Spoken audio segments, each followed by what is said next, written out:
everybody on YouTube, everybody in the Discord here. Welcome, welcome. So we're doing a little event here in the Discord, a little live call-in show. Not literally, nobody's really calling with like the phone, right? But they are. I'm bringing people up on stage. I'm here with Today David, and hey. And I forgot to turn on my camera here in Discord, so I'm going to do that real quick. Hey, there we go. Everything's working good now. Yeah. Cool banner. Whoa. Yeah. Something new there. Complete the look here.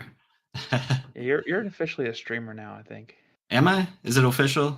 I'm a streamer? Yeah. Okay, fair enough. So anybody who's new to these kinds of things, I'm Pierce. That's David, otherwise known as Today David. Are you actually two people over there? Is that a... Yeah. For all intents and purposes, we're different people.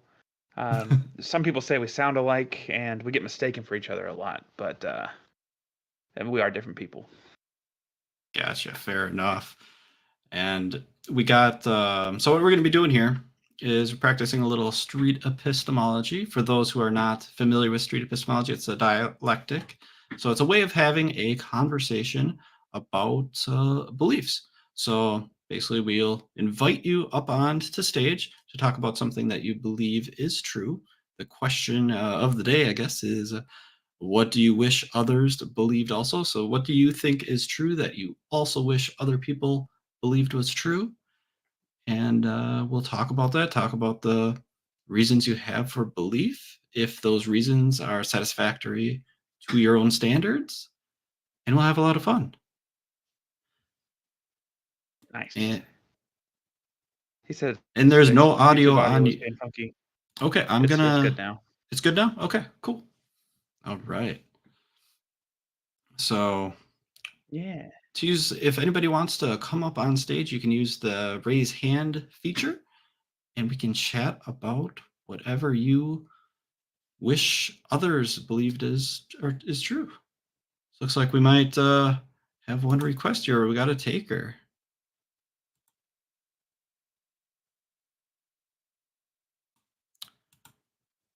Can you hear me? Yes. Hello there. How's it going? I've never done this before, so I don't know how well my voice is coming through. It's coming through amazing. It's coming. How are you doing tonight? Doing good. All right. And what do you wish other people believed is true? Probably just God is real, Jesus is real, and the only way to save their souls is come to Jesus. Okay. So it sounds like you believe in Jesus and in God, and you wish that other people also held this belief? Yeah. Okay. Because I want to see as less people in hell as possible. Oh, okay. So you are motivated to convince others that this God is real and Jesus is real, to prevent others from having a negative afterlife like hell? Yeah. Okay. And plus, I was told by Jesus in the Bible to spread the word. So where people accept it or believe it is up to them, but I'm just supposed to be the messenger. Okay. I think I understand. And this, it sounds like you have this need that is being fulfilled by this belief to, spread this belief about God and about Jesus to others. Is this also kind of something that is happening internally for you, where to avoid this negative afterlife, that you have to hold this belief in this God and in Jesus? Well, I don't have to really spread the word to avoid hell. Mm-hmm. It's more something I do out of joy for what God has done to me. I want others to experience that same joy. What Jesus has done for me, I want other people to experience likewise. Okay. Like if I never preach the gospel to Go ahead. anyone, it wouldn't have any bearings on my salvation. I would just not be fulfilling part of my role as a Christian. Sure. Okay, imagine you met a guy who was born yesterday, who had no experiences before. How do you think he would come to the same conclusion that you're at? Probably just long talks with them over a long period of time, reading him the Bible, showing the Bible, just discussing how the natural world speaks to having a creator, instead of just being a random happening of just randomness. Because everything came out of existence just out of random luck. Is that what convinced you initially? It was a host of things. I know I've talked to Pierce before about it, but it was kind of like a puzzle. Just over the years of my life, different pieces fit together, and eventually it formed the puzzle that became my beliefs. Hmm.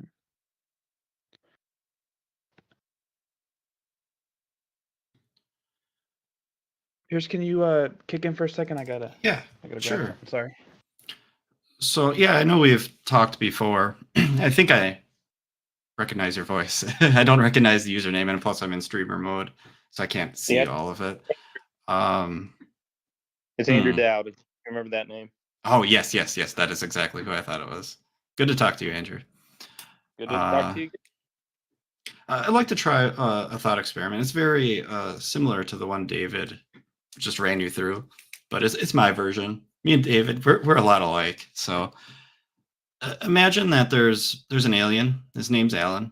He's a nice guy. He's never been to Earth. He doesn't know anything about human beliefs or Earth. This is his first time visiting. And he lands, right in your backyard.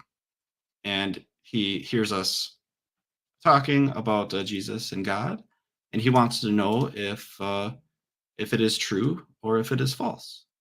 What would be the best way for Alan to figure out if it's true or if it's false? Well, probably one, have him read the Bible for himself. Okay. I mean, true Christian never says take it solely on my word. True Christian says, here's the Bible. I'll gladly answer questions you have about it, but read it for yourself and look at the evidence yourself and make the choice yourself. Because I can't drag anyone to heaven; they have to choose it on their own. Yeah, gotcha. I wouldn't expect you to convince anyone of anything. I'm just wondering for Alan's sake, if he really wants to know what is true, what would be the best way for him, to go about it? Just what's true in general, or true in terms of Of God, in terms of God, Jesus, whether they are exist and are as described, however you would describe them. I would say again, one, they read the Bible themselves. They talk to other believers of the faith and just look around the natural world and determine if they think that natural world came about just out of just random coincidence and luck. Okay. Why do we start with the Bible? Yeah, go ahead. Why do we start with the Bible? Oh, why do we start? Start with the Bible. Probably because it's the Word of God. It's got the historical record from the creation all the way up to a little bit after Jesus' death. You have all what you need in there, like the guidelines of the faith, the quote unquote rules, the proof in a way, like Jesus' resurrection and all that. The building of the Christian belief, really. And without the Bible, you don't have Christianity, basically. And if Alan the Alien was presented two books, one was the Bible and the other one was another religion, but it has history, it has a creation story, it has rules, and things that say what God said and did, how would he know how to tell the difference between the two? How would he be able to say, well, this one holds truth? He would have to compare. He would have to look at both, read both, and decide what he thinks based on what he sees around him too, what he thinks is truth, because the Bible has partly gives the explanation of many things in creation, how they came about or why they're there. So Hmm. you just compare side by side. I mean, that's kind of what I did to an extent. I compared tidbits of different religions that I knew about side by side and determined that Christianity made the most sense and presented the best evidence. If someone came to the other conclusion that this other book actually was true and the Bible was false, how do you think they would have come to that conclusion? Something in their mind says that this can't be true, or they simply just Mhm. refuse to believe it, or they some people may look at a passage of the Bible and say that's too difficult for me to live by or understand or make sense of. So I can't hold to it. Like, I know there's stuff in the Bible that I don't fully understand, like half pretty much all Revelations, but it doesn't stop not believing it. It's not like the nail in the coffin for me. Some people, that may be the nail in the coffin for them. That if I can't understand Revelations, and won't have anything to do with it. Gotcha. Okay. How would you determine, or have you determined that this other hypothetical person with this other religious book is incorrect, and that you are correct? How do you know it couldn't be the opposite way around?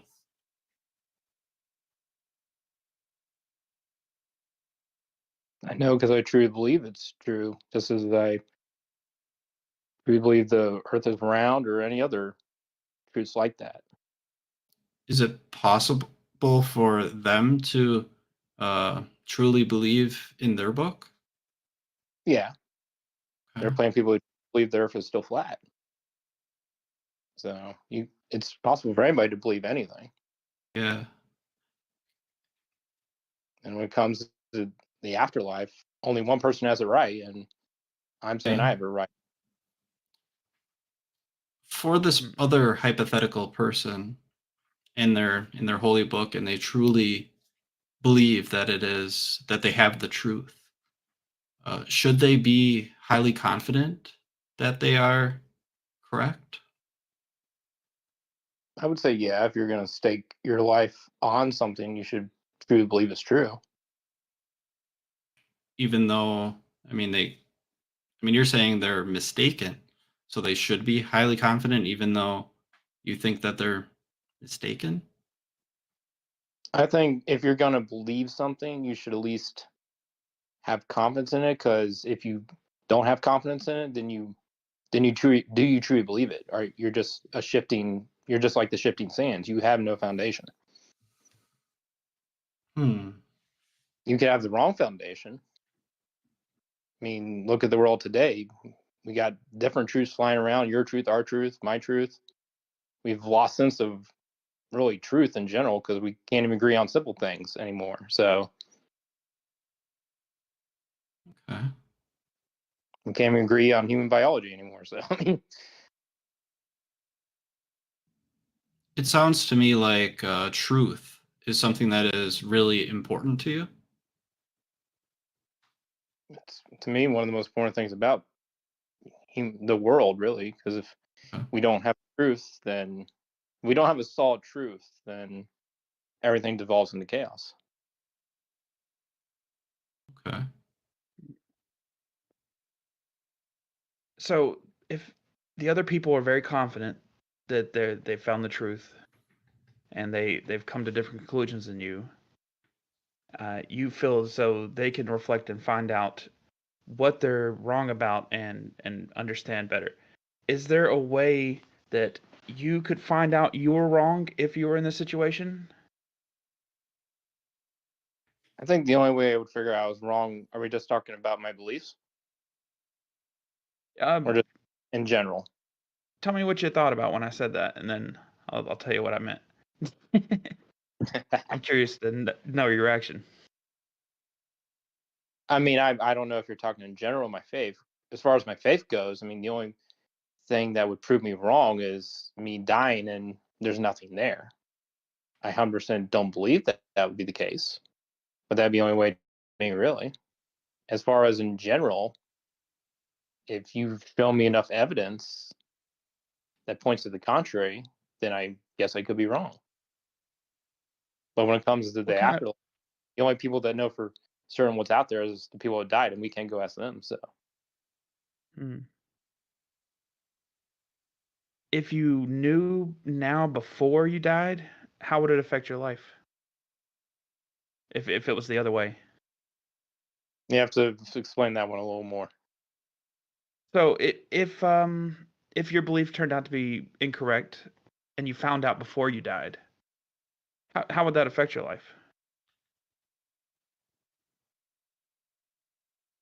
Considering I don't think I'm wrong and I 100% believe it's the truth, I don't think it honestly would affect my life that much different if we're going hypotheticals here, because at the end of the day, the things that are part of my faith are just morals that I live by that I wouldn't want to change. For example, Hmm.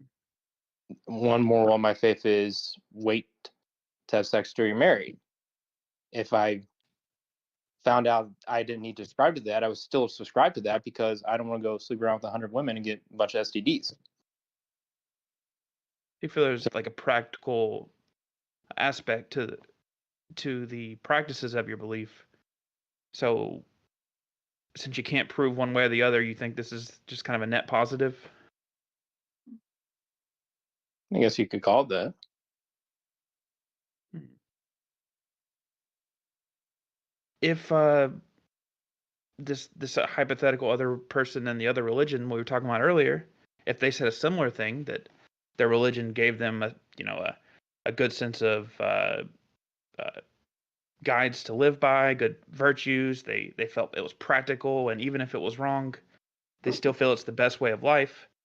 Would you still think that they should have to consider otherwise? I think people should always ask questions. I'm constantly asking questions about my faith to a pastor or my wife or a fellow believer.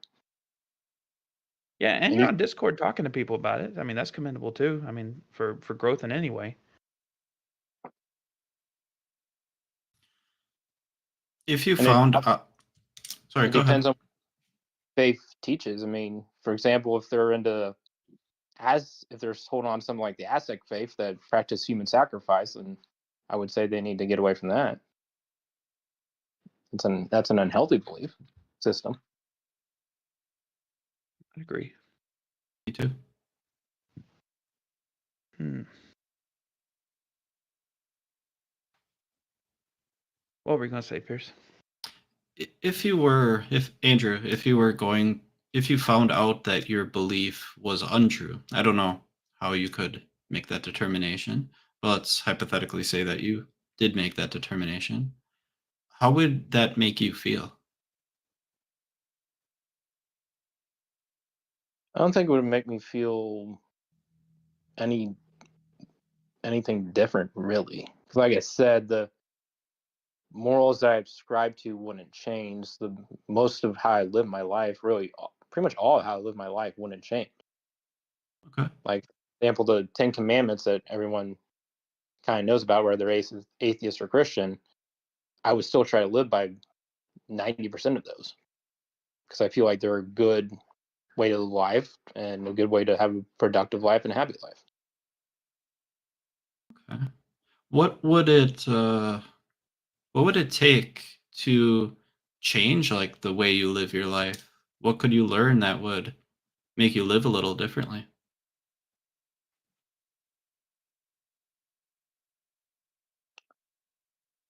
I don't know if there's much that would. I mean, I don't see any need to change how I live my life. I try my best to be a good person. I try my best to contribute to society, and I live a simple country life. So there is not much I would change. I don't see anything that I would change. Okay. Is there the way you live your life, is that fulfilling a need of yours? Is that a need? Hmm. Is it a need to be happy? Repeat that again. My bad. Yeah, the way you live your life, like I think you had mentioned the Ten Commandments earlier. Is there a need that living that way is fulfilling for you?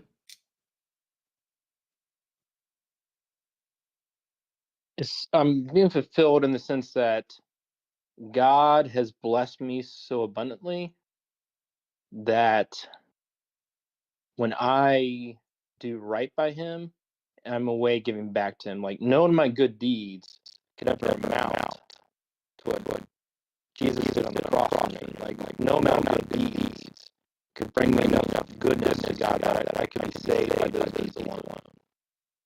But I still bring me joy to know that He's given me so much, I can repay Him back in a small way. Even if the fruits are not going to get me to heaven. The only thing that gets me to heaven is Jesus Christ. I got a little lost there, Andrew, and maybe you can help fill in like the missing parts here. I I th- I thought you were kind of saying like even if you didn't have this belief in God and Jesus, you'd still kind of live your life in the same manner. But Yeah. it sounds like God and Jesus are actually supporting. Sounds like that might be the main reason for the way you live your life, at least from what you told me just previously.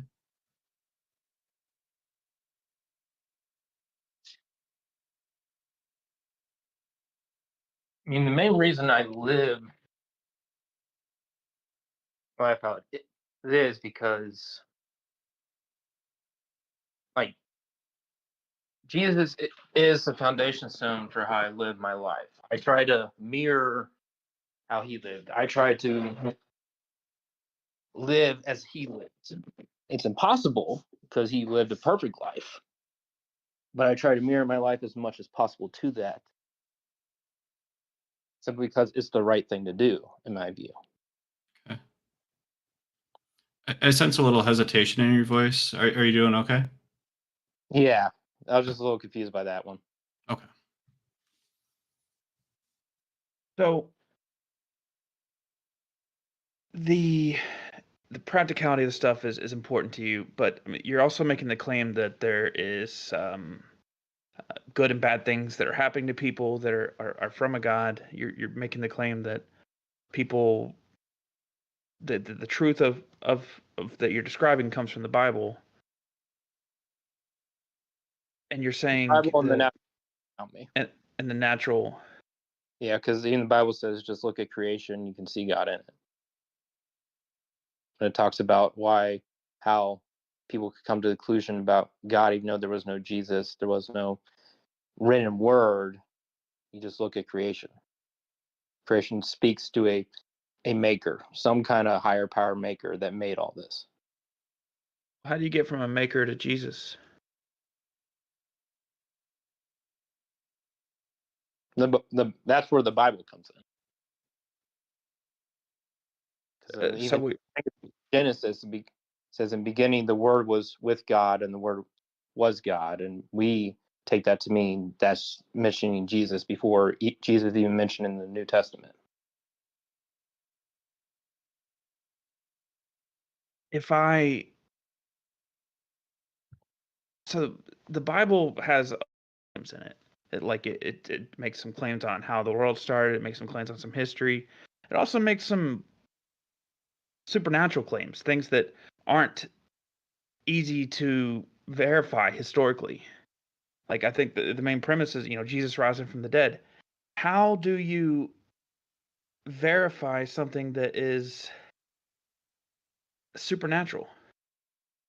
I verified by looking at the fact all they had to do was squash the rumor and basically squash Christianity in tracks was to produce a body. They never could. I mean, the movement of Christianity exploded exponentially to where it wouldn't make sense that it exploded the way it did if all they had to do was produce a body. And the fact that these second-rate fishermen stole some body from some fully trained Roman guards doesn't make sense to me. And also, the Bible the New Testament is a bunch of eyewitnesses to what Jesus did, and these people died, suffered horrible deaths over a lie they knew was a lie. That doesn't make sense to me. Who does that? So a few things you're saying before you continue. I just kind of want to hit one at a time, if you don't mind, so we can Yeah, like go ahead. like again. Imagine I'm born yesterday. You're telling me that there was somebody who camera cut off for a second. Okay, keep talking. You can still hear me? Yeah. You're telling me that somebody died and then was raised from the dead, and we know that it's true because nobody could produce his body. Yeah, that's one of the reasons why I don't see it as impossible or dismiss it right out of hand. If you heard of a miracle today, similar, you heard somebody was risen from the dead, but you didn't have any way to check and see if the Bible, like the body, was there. How would you? I mean, would you be as likely to believe that? It depends how we're talking, because we bring people back from a coma all the time, and there's people that are declared dead by the medical professionals, and then they come back to life. And Near is that death a experience. natural phenomenon or a supernatural phenomenon? If they're declared legally dead, like there is no breath, pulse, just dead, and then they come back, I would say that's supernatural. The coma, I would say that's more a dual, natural and supernatural. Hmm.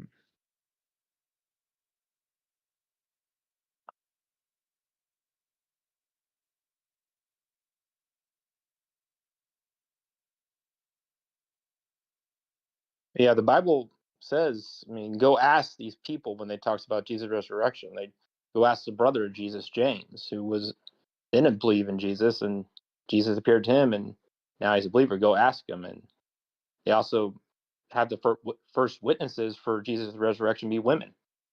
In the ancient world, women's voices counted for nothing. So if you wanted to start a new religion based off what you said is true, why would you say the first people that you can go talk to verify what we're saying is true is some women? I mean, that's a good question. Why are we having to have somebody's testimony to an event rather than something presented as evidence?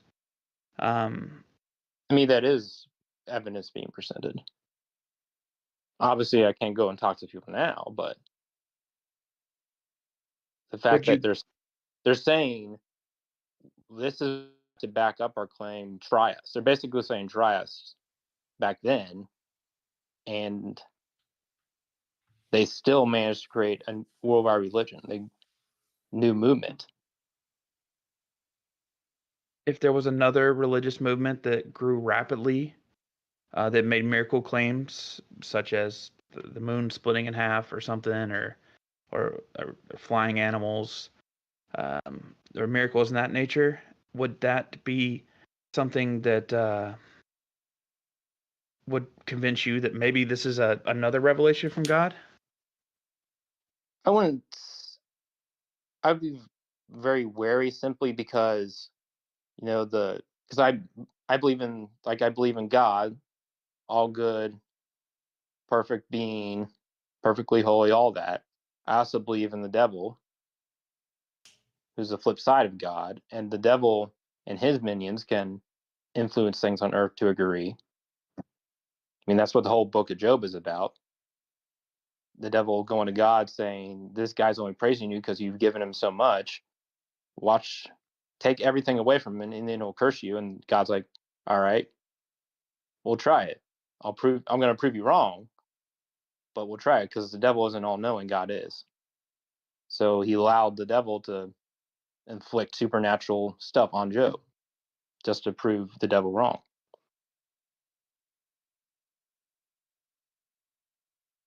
I'm wondering, Andrew, if there was another religion that had a lot of similarities. Let's say there was some sort of resurrection, and there was a evil spirit like the devil, and there were witnesses to this resurrection, and it all started by the word of woman. H- how would we determine whether Christianity was true or if this other religion was true? That would be up to the individual. What about I'd you? I probably would be thinking maybe this is the end of the times, and maybe the revelation coming to fruition, because the revelation talks about an antichrist. For all I know, that could be the antichrist. Okay. I, I And I think it does say it's one of the few passages in Revelation that is plain. They do say the antichrist will do all these wondrous signs in God's name, but they will be from the devil, not God. So okay. And how would we make the determination of? I mean, we'd want to know which religion is either coming from the devil, let's say, or coming from God. How could we figure out which one was which? you would just look at the Bible and compare what he's doing, what he's saying, what he's preaching to what Jesus said, did, and preach. And that would help us determine that the other book was from the devil. Is that what you were saying? I got a little confused. So your question, I think I may have misunderstood the question. Maybe you're Maybe. saying this person is doing all these things that Jesus did, these miracles, but we're trying to determine if it's the devil, antichrist, or some other religion, whatever. How would we determine between the two? Yeah, and it doesn't necessarily have to be like the Antichrist. It could be, I suppose, as an example. But how would we determine which religion is true and which one is false?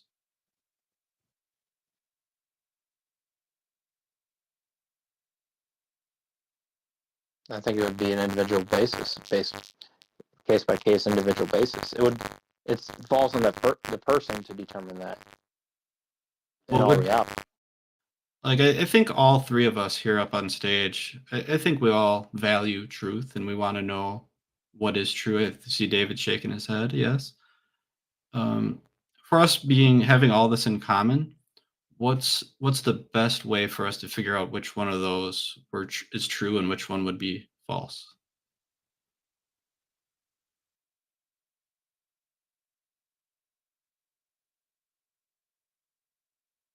Take what's being said and take and factor other things that relate to it and determine for yourself. Like when we're dealing with the supernatural, it really comes down to at some point you're going to say, "This is what I understand. This is what I firmly believe is true. This is what I can see with my own eyes to be true."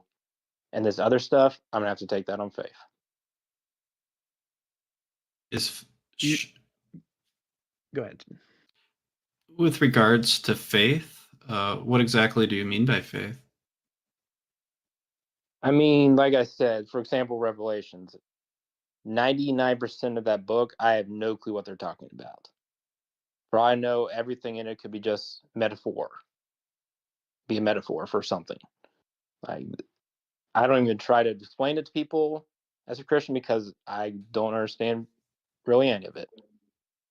But that doesn't stop me from believing in God. I don't understand exactly how Noah got all the animals on the ark, but that doesn't stop me from believing in God or believing that story is false. I believe it's true, despite not knowing how he got all the animals on the ark. Like there are things I don't know, things I'll probably never know, but it's not enough to say, okay, I'm going to abandon that and believe in something else.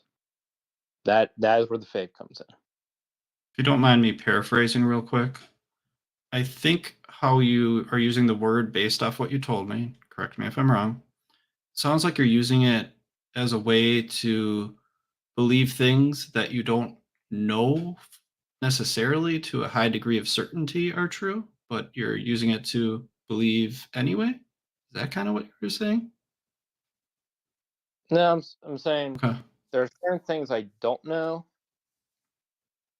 how it all worked, but the main, like, there's these core things.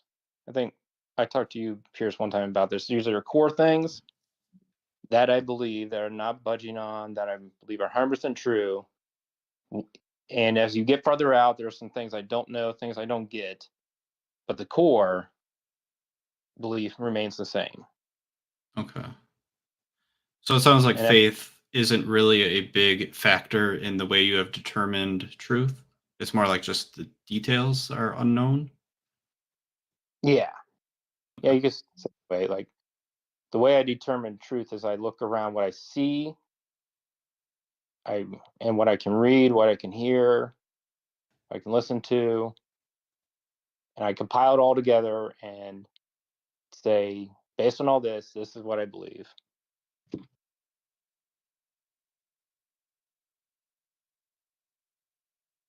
think we should probably wrap it up soon and move on to the next person momentarily. I know David was cooking a question there. Yeah, I'll do one more question if you don't mind, and No, go ahead, ask me we got if you some like. other hands raised too. Um, let's say someone you're close to, a parent, a spouse, or a significant other, family member, brother, sister, something, came up to you and said that they experienced a miracle that they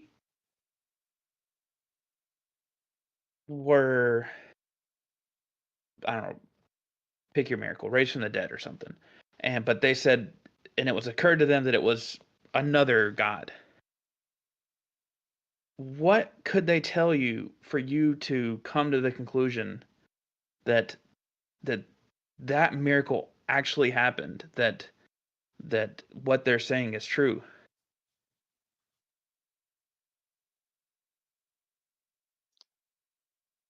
How would I determine what they're saying is true? Yeah, if it was someone that you trusted, that you thought had good sense and everything, and someone that close to you, and they claim to experience a miracle, but it's come from revelation that it's a different God. What what would they have to say for it to say, okay, that is more real, tangible evidence? For this other God? Yeah, or if they said there was nothing or something, anything that is the opposite of what you believe. I don't think there's anything they could say that could dissuade me. Like, sorry, yeah, like those miners in Chile that got trapped in that mine several years ago. That was worldwide news, and how they all came out alive. I contribute that to God. I don't know if any of them believe in God, but I don't think God works in Christians' lives solely. I don't believe God gives miracles to solely Christians. I think he does miracles to non-believers simply to show, hey, I'm here. You wanted proof. You wanted a miracle. You wanted a Red Sea parted. You needed something to believe, like how Thomas, doubting Thomas, needed to touch the pierce marks from the nails to believe Jesus was resurrected. In a way, it's God saying, here's the visual proof. Or those kids that got rescued from that cave in Thailand.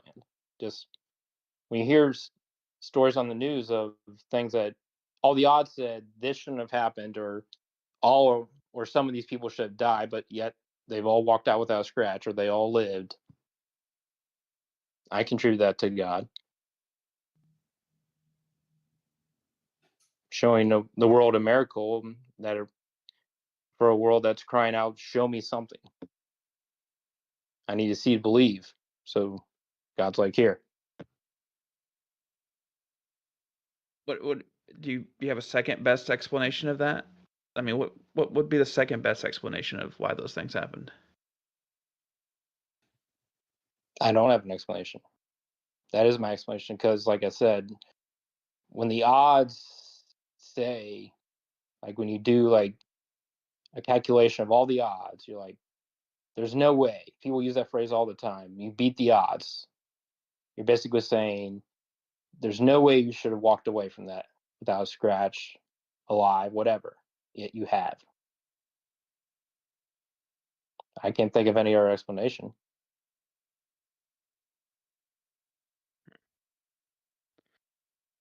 Well, thanks for letting me ask my questions. Pierce, you got anything else you want to ask before we roll, or Lone Wolf, you have any questions for us? That's what I was going to No, ask. if anybody in the audience has any questions for me, I'll happily answer them. All right, you guys Really can appreciate you coming on.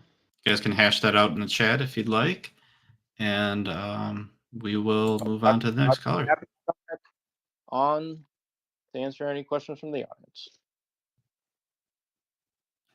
All right, yeah, feel free to interact in the chat down there, but we will move on to the next caller. And there was somebody who I talked to earlier, so I'm going to invite that person up on stage. I don't know if they want me to say their name, so I'm not going to, but I did just send out that invite, and there we have it. Hello there. Hey. All right. Wow. You probably don't want me to say your name, correct? Preferably. All right, then we will not do that. And what would you like to discuss? What do you believe that you would also like others to believe? I don't know if it would necessarily fall into the category of religion or politics. Honey, play a different game. I know that one. Sorry. But I just believe that everyone should believe that being kind is worth it. That would be pretty much it. I think that would encompass many things. What's it mean to be kind? I guess I would consider it to be like considerate, like thoughtful of the other person's perspective. Can you think of a reason why somebody would disagree with you?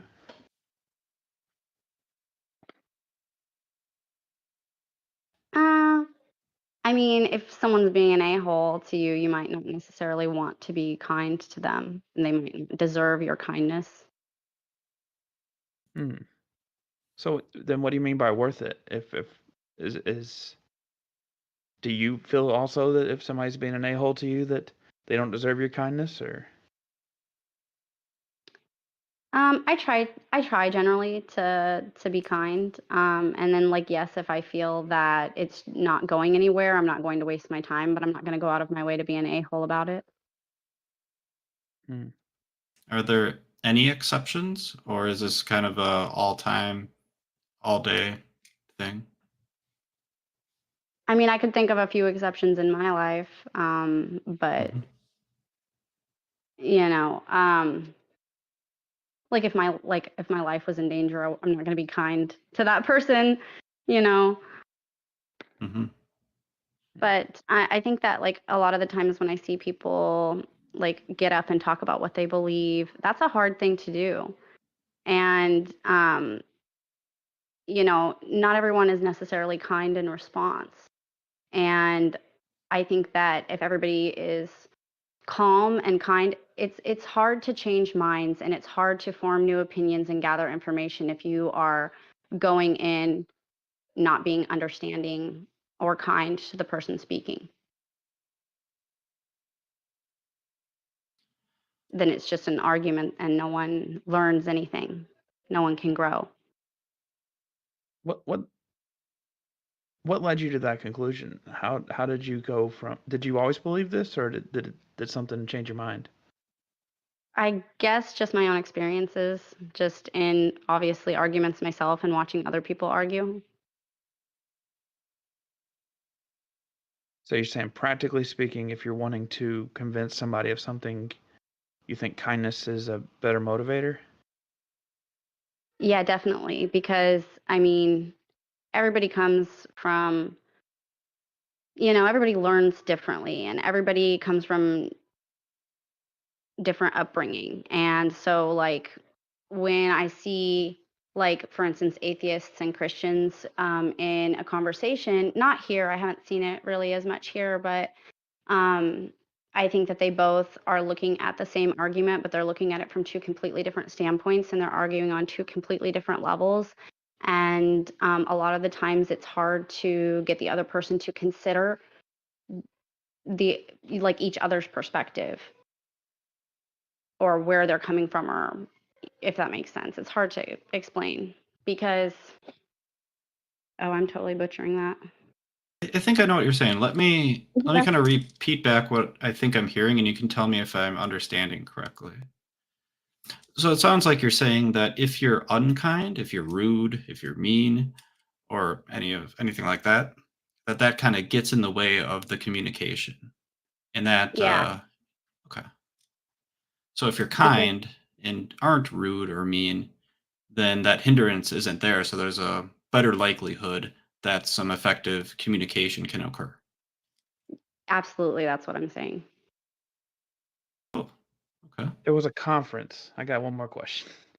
At least, if there was a conference about arguing, like a debate conference where everybody was debating everybody, and 50% of the people were kind, 50% of the people were jerks, and they did surveys at the end, and everybody in there said they were more convinced by the jerks. Would that change your mind on this position?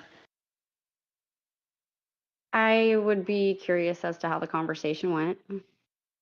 Like, because I mean, I'm not saying that you can't be convincing or persuade someone or change minds or have a productive conversation when you're being an asshole. I just think that in general, the chances of it going better are better when you're kind. You think it gives you the better odds? Yeah, Neat. that's pretty much it. Like, and I think that that would encompass religion, politics, pretty much anything.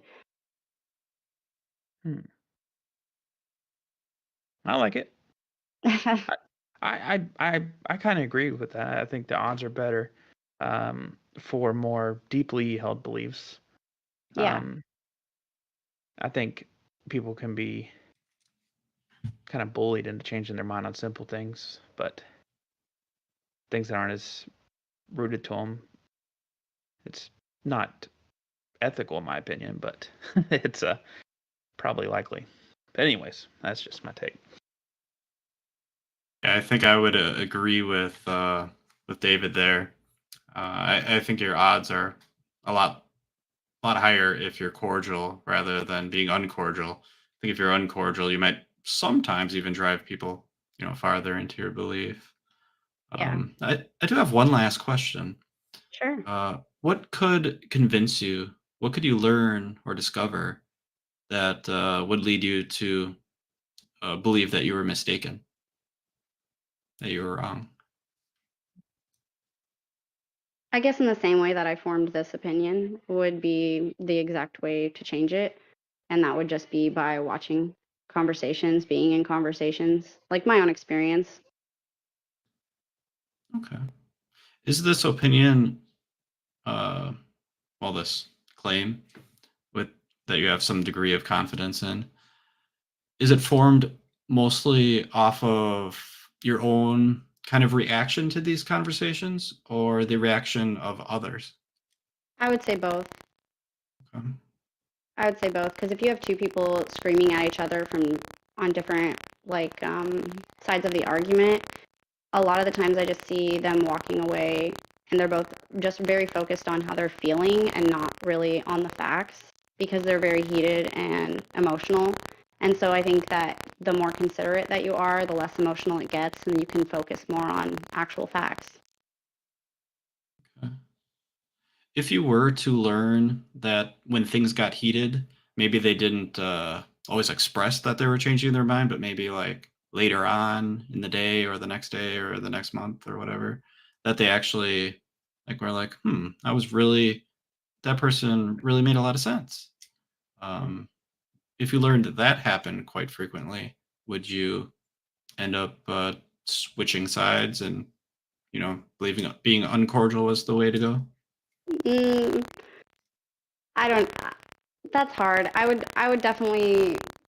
I think that it really depends. Like, because if you have someone who's like, if you maybe I don't know if you have a good relationship with your dad and your dad is yelling at you, but he's being an asshole, but you know he's right. You might be really emotional about it, and then later be like, okay, yeah, he was right. But I think it really just depends on what the a-hole is saying. Like, if they're just being an a-hole or if they're being factual. Like, in the end, I do think facts come down to it, but I think that, um, like, if there's too many variables, because like if the asshole that's screaming at you is screaming at you and it's factual, like, then yeah, they have a better percentage of like convincing people. But if they're just being a jerk, like, no. So there's a few variables, but in the end, I think that if you're not a jerk, like, more people will listen to you. Hey, dummy, 2 + 2 is 4. Stupid. Yeah. Gotcha. Like, you're right, but like you didn't have to be a jerk. But you'll remember it. Yeah. All right. I think we've reached the natural end of this conversation. How do you think it went? Fine. It's not really super in depth. Yeah, Yeah. that's okay. All right. So, Thanks for coming up. yep, Thank I'm you. gonna take you off stage as soon as. Whoa! I pressed the wrong button. I'm gonna take you off stage as soon as I can figure out how to do that.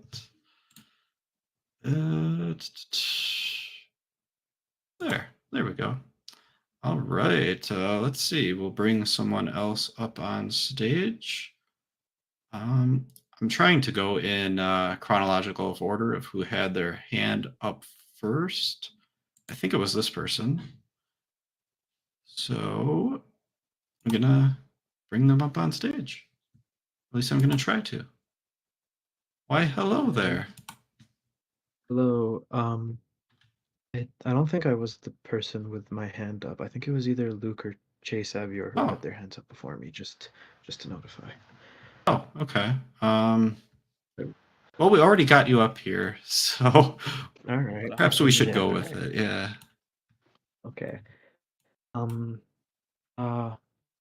So I'm an atheist, right? And Okay. the reason for my atheism is, given the evidence that was presented, and seeing as I wanted, as I saw that they needed, or the people who were making the claim needed to fulfill their burden of proof, right? But seeing the evidence that they presented simply just wasn't adequate enough for me to feel like I was compelled or forced to believe in the claims that the people were making.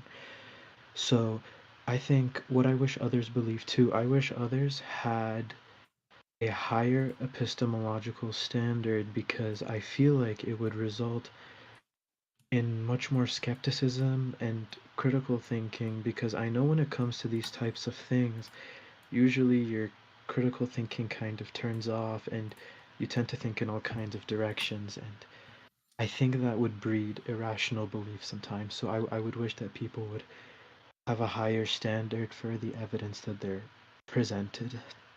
Okay. You wish people would have a higher standard for the evidence that is presented to them. Did I get that right? Okay. Yeah, in the sense that they should be more critical and skeptical of it, and you know, Okay. do their best to analyze it. Yeah. And why do you think that? Why do you believe that? Why do you want that for other people?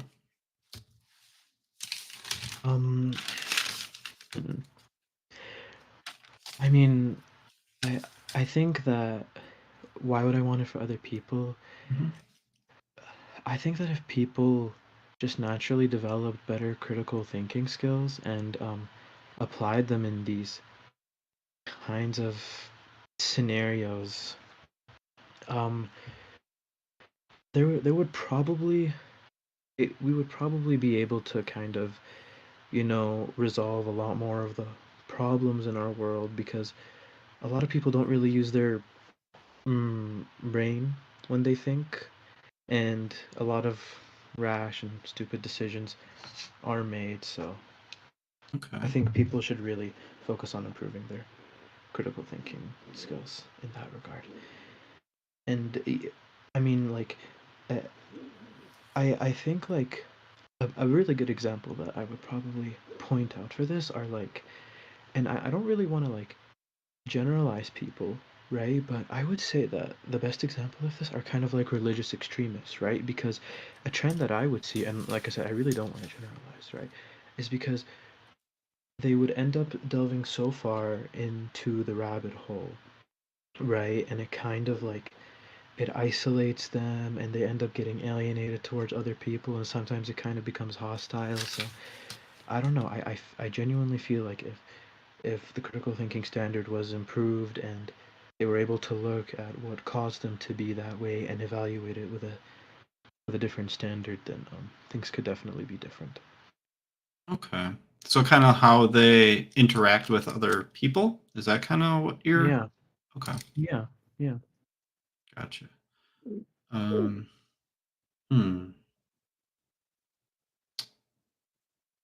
Why do you think they don't?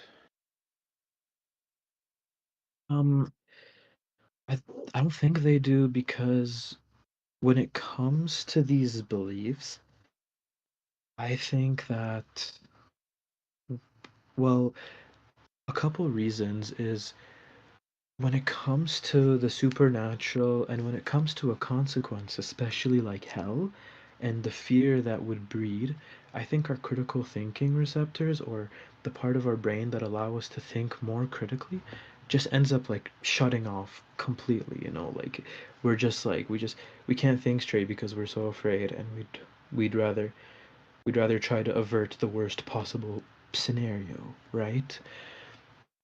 Uh, and and then the other factor is maybe like early on age indoctrination and just like being spoon-fed the same idea over and over again until it becomes a staple in your mind and just a dogma that you really can't get rid of. Why do you think dogma is different? Because I mean, there are plenty of people who have uh, deep religious experiences and convictions, who are brain surgeons, who are uh, Right. engineers, who have all sorts of critical thinking skills, and they're able to function. They can be incredible contributions to society. Why do you think that is something that is different? I mean, what do you mean by like different? What is exactly being different here? Well, you're saying they don't use their brains, but they use their brains for a million things. What? Right. And I mean, Yeah. they're Okay. incredibly intelligent people who also believe that. Why? Yeah. Why is that? Yeah. Do they still fall Right. into that category? Um, I think to an extent, yes, but like I guess I apologize for the way I kind of phrased that, but when I said that they don't necessarily use their brains, and it kind of like varies situation to situation, right? Because like because when I said it before, you can you can be a critical thinker when it comes to something that you're studying in school, like mathematics or whatnot. But then when it comes to another, but then when it comes to another like topic, like religion, say your religion contains an afterlife full of eternal punishment like hell or damnation, right? I think it's possible that you can be a critical thinker when it comes to studying math. But then when you're thinking about this religion and you're trying to analyze it, you're more like, oh, I wouldn't want to risk this. Hell is the consequence. I shouldn't really think much about this. And so I think the critical thinking part of the brain, when you're analyzing those kinds of ideas, you know, just kind of plummet, you know? Like,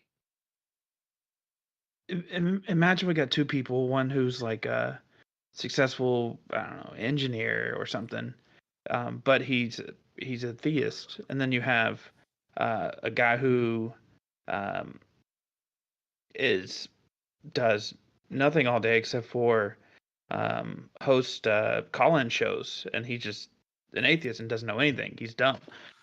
Um, that if you have someone who has, you would assume if you put those two people if right in front of you, that even though the one person doesn't believe in the afterlife or the miracles or the religious beliefs, that they still would have more critical thinking than the person who is hosting a call-in show. No offense, Pierce. But you get what I'm saying? Like, Yeah. No, that is why I'm kind of saying it is why do you think some people situational. get it? I mean, why do you think you have this understanding and they don't? But people can have it and be dumb, and people can have it and be smart. So what's the real difference? I think that the real difference just it just depends on the way that you've lived your life and the ideas that you've been told over time, you know, because I do obviously think there are religious extremists who are definitely like smarter in some other areas of life And there are than dumb ones too. non-religious Don't get me extremists. wrong. Yeah, Um, and, yeah, but yeah, because that's what I'm saying. It is like kind of different categories, right? And you know, when I'm trying to tackle this category, this part of my brain will do the work. When I'm trying to tackle this category, this part of my brain will do the work. You know, so I think when it comes to the category that would utilize critical thinking skills, especially in religious matters, I think it kind of just shuts off there. So, I mean, to reiterate on your example, maybe the theist extremist who's who's best at doing his engineer work and can really really think skeptically. You know, he goes against scientific. He goes against like norms and maybe tries to reinvent and find other ways, right? He could do that and have the high critical thinking standard. But Sure. maybe because he was raised so heavily on religious dogma that entailed hellfire, he could never really think critically about that sort of matter, and it would be hard for him to change the paradigms in his mind of which he considers those ideas with, which would be in stark contrast to Pierce, who would obviously be more skeptical about these kinds of matters because he's obviously thought about it more and he's considered it more and he's shaped his brain to be able to think about these matters more.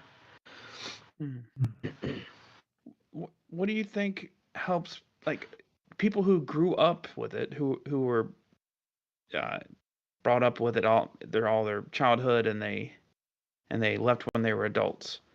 What do you think changed for them? Because you could have the same. You could have intelligent people, Yeah. and shoot, you can have dumb people who stop believing. So Right. what maybe I don't.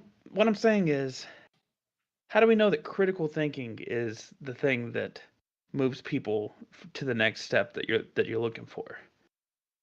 Maybe I'd be curious of what the step is that the people who were in it, who are now not in it anymore. Yeah. Yeah, yeah, I see the point you're like trying to make, like, because obviously there are some people who can leave for quote unquote smart reasons, right? It's kind of a vague term, but there are people who can also leave for quote unquote stupid reasons. So, Sure. so then I guess what I mean, like in general, by expanding the critical thinking skills, is just trying to see how people evaluate the evidence that's given to them. You know, how like if um if you were presented if you presented Pierce with like a miracle, like an observed miracle or like a miracle claim, versus if you presented a Christian with that same miracle claim, how would they both tackle it on? You know, that's what I think, and that's and obviously your mind would play a big role in that. Sure. Am I hearing something slightly different than your original claim? Have you modified it a little bit? Is it? I mean, my original claim just rested on people having to have a high critical thinking standard and just you know, being very skeptical of the evidence that they're Right. presented Yeah, that was to the with. original one. I think there was Yeah. there was one right before that, like last segment. I don't remember. I apologize. You said Okay. specifically that if you hear a miracle claim, they might be more skeptical. Yeah. Whereas I think that might be potentially the difference, at least for my understanding. Right. But that's me making a little bit of a posit there. Right. But I love talking about this kind of stuff. I'll talk about with you any day you want, because I'm fascinated by why people change their minds on things, and I'm hoping to Yeah. actually do a bunch of interviews of people who leave religions, people who join religions. I want to know everything. So Right. Right.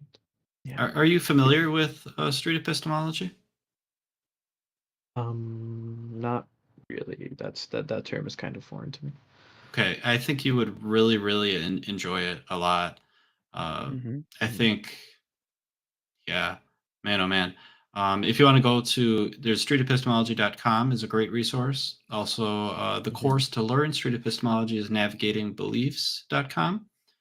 I helped with that course, and yeah, it's I think you just really enjoy it. There's a Discord also. Yeah. If you want to DM me, I can get you the link. I don't think it can go in the chat because Discord rules, whatever. But Yeah. all right, it Thank was a you. pleasure chatting with you. I yeah, didn't. thanks for coming up. It was a pleasure. Thank you. You guys have Awesome. yourself a good day, and good luck with You whoever you too. talk to next. Yeah, you too. Thank you.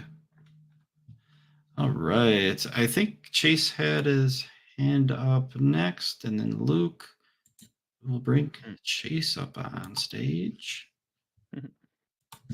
Hey, how's it going, Chase? What is happening? What's going on? You enjoying the show so far? Oh yeah, I love me some street epistemology. Let me tell you. Maybe we should take a moment before I talk about my claim for y'all to interview me on. Maybe we should talk about what street epistemology is and where to find us and all that. So there is a YouTube channel as well called Street Epistemology where you can see a bunch of interviews. And Pierce Watkins has his channel on YouTube. And Today David also has a channel on YouTube. And you can, I think, click on their faces there and it should take you to their channel, hopefully. Or you can just type it in. But in any case, my understanding of street epistemology, and maybe Pierce and David can give their input on what it is exactly, but I see it as like kind of the opposite of a debate. It's a polite interview where one person is just asking questions kind of from a neutral perspective to help someone kind of discover what they believe, why they believe it, and if the reasons they have are good or not, you know? And so, yeah, but Pierce and David, do you want to give your thoughts on what street epistemology is? I think what you said was pretty good. There's an important distinction. When you said whether they're good or not, I would rather say whether they are to the satisfaction of your conversation partner. I think that's an important part of it because it's not a judgment on me or David or whoever's doing the street epistemology. It's really about whoever you are talking to. Yeah. Okay. What they said. And David? Yeah. Anything else to add, David? Yeah, when you're here, you're family. Wait, I think it's Aw. Olive Garden. See, that's it. I got it. Y'all got it. I love their breadsticks. Yeah. So it is supposed to be like a very open and inclusive environment, a very safe place to talk about things, you know. And again, not a debate. So okay, cool. So yeah, my claim to be discussed or examined is that I used to believe, I don't know how would I phrase this exactly, but basically I used to believe in miracles and now I don't. I think that my reasons for believing in miracles were fallacious, unreliable. Okay. So I think the claim might be that miracles do not exist, do not happen. I want to make it more specific to my experience with them, that my interpretation of these events was flawed. You know, that Okay. my understanding of them as being miracles was not accurate. Okay. Your original interpretation of miracles was inaccurate. Okay. Yeah, because I don't really want to talk about miracles in general. I want to talk about these specific instances that occurred in my life. Can we phrase this in a positive sense instead of a negative sense? What do you mean exactly? So you're saying that you used to believe in these miracles, and since then you have determined that there was a flaw. So you do not, there's the negative part, believe in the miracle anymore. You believe there was a flaw. Is there a way to rephrase that? Maybe something that you do believe instead? Is there an alternate conclusion that you've come to?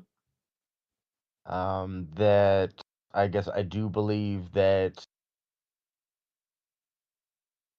critical thinking, or I'm not sure. That if I had if I had looked at the situation more objectively and with critical thinking, then I wouldn't have misinterpreted the situation. Gotcha. So it sounds like you don't, whatever the circumstances of these things that you believed were miracles, at the time you believed they were miracles, is there Yeah. a conclusion that you have come to on what that miracle actually was? Yeah, just wishful thinking, really. Hmm. Delusions of grandeur, and the fallacy of like counting the hits and ignoring the misses. I'm not sure exactly what that fallacy is called, but it's basically like Sharpshooter. okay, yeah, maybe so. Okay. Okay. Hmm.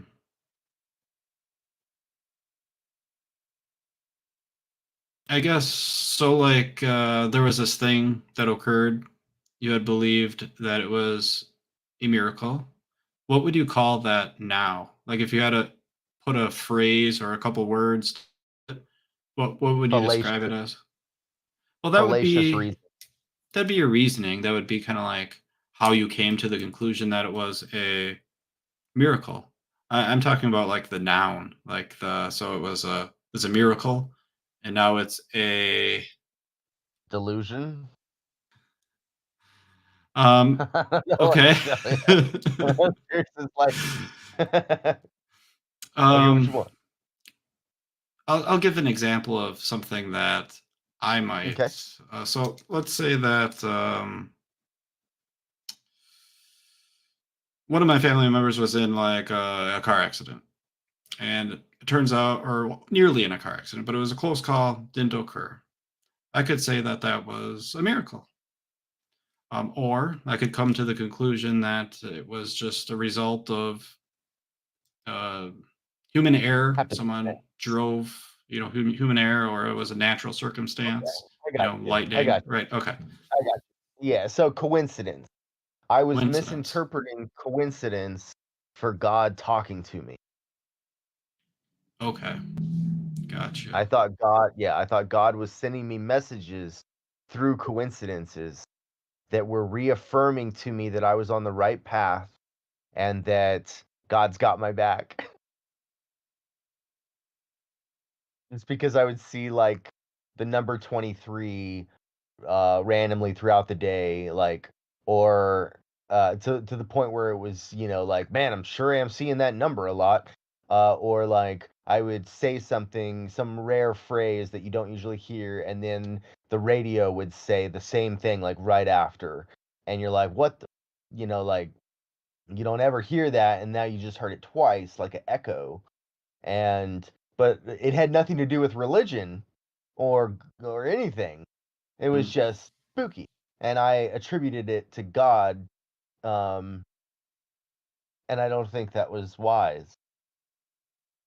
Do you okay. think that you came to the conclusion that that wasn't a miracle before you stopped believing in God or after? That's a good question. Let's see. So I stopped believing in God, and I stopped believing in those miracles. I would think around the same time. Um, I think they coincided with each other, perhaps. I started to like the reason I left theism is because of the problem of suffering. I couldn't, and the divine hiddenness that, like, where is this God? Why is he so hard to find? He seems to be hiding. Why is he hiding? Does he not want to be found? But he wants a relationship with us. This doesn't make any sense. But anyways, but mostly the problem of suffering, because I had recently become an animal rights activist and a vegan, and I was thinking about all the suffering of the baby animals in the wild, like in addition to like the human caused suffering that, but we could blame that on humans instead of God, like the factory farms and slaughterhouses that are killing baby animals and torturing them and shit. But what about in the wild where most baby animals die as baby animals? They don't reach maturity because they get, eaten alive by predators, or they starve to death or freeze to death. And so I started thinking, like, why would a loving God create a world where there are predators at all, or, where there are freezing temperatures, or, like, why would he create or allow such a world like this? And so it just didn't make no sense. Because I wouldn't create it like this. And so I think with that discovery, that understanding, and that naturalism makes a better explanation for why they're suffering in the wild. It's just that, there's different animals and competing for resources, and the wilderness, like the weather just is what it is, and so it's going to get cold. So naturalism did a better job of explaining it. And so I think I dropped the belief in a religion and the belief that I was being spoken to by the God of that religion probably around the same time. Now, would you say you heard that thought experiment? Like, I mean, that phrasing of with the problem of suffering. That would you say you ever heard that before that moment, or was it the first time you heard it? No, I had heard of it, and I actually had like several atheist friends, one in particular who was outspoken because I was so outspoken about my new religious belief in my early 20s, right? That he was combating it with skepticism and atheistic thinking, and it was a good challenge, and I should have, he helped plant a bunch of seeds that then sprouted later on, years later. Hmm. I guess what I'm trying to figure out is what made it, why was that moment the moment that it hit you? Well, I mean, it was a gradual process of me, also thinking about, the kids with cancer and just all the suffering in the world, leading up to that. And the fact that, like, I guess the divine hiddenness wasn't as much of a concern at first. I was Because I felt like God was talking to me. Like I felt like really like God is talking to me kind of thing. Not like an audible voice, but like through these coincidences. I told people like I would consider myself a fool to believe it's anything other than God speaking to me. Um but I was still wrestling with the problem of suffering during those days. That was a big holdup for me, but I still believed basically just that God must have some kind of reason, or for why he's allowing the suffering. Like maybe God's hands are tied and so he can't stop the suffering for some reason, or if he intervened it would be worse for some reason. But then that faded away because I was just like, what the hell would be the reason? Like I couldn't actually come up with a reason. I was just shrugging my shoulders and you know giving this God the benefit of the doubt for allowing cancer and baby animals starving to death. Shit. Mm. If you heard an explanation that was satisfying to you, that made the suffering make sense, do you think that you would still feel those coincidences were communication to you? That's a good question. I mean, they might be related or they might not be, because even if the problem of suffering could be explained away somehow, that doesn't necessarily mean that the coincidences are a way of this God speaking to you. Mm. Because a lot of people experience coincidences, like with 8 billion people in the world and so many commercials and TV shows going on in the background with people saying catchphrases and lines and anything about their day, and then you talking about what your day is, or happening to look at a clock at a certain time several times, or getting this certain number in your Sure. change, like Yeah, all I this get stuff is just, I get it. it's basically bound to happen. Like as rare as it seems, as odd as it seems, as it's bound to happen. And maybe it's even bound to happen to some people more than others, but not by any force of any supernatural force, but just because it's just how the die rolled. Well, what do you think would change your mind? That God actually was talking to me through coincidences. Yeah.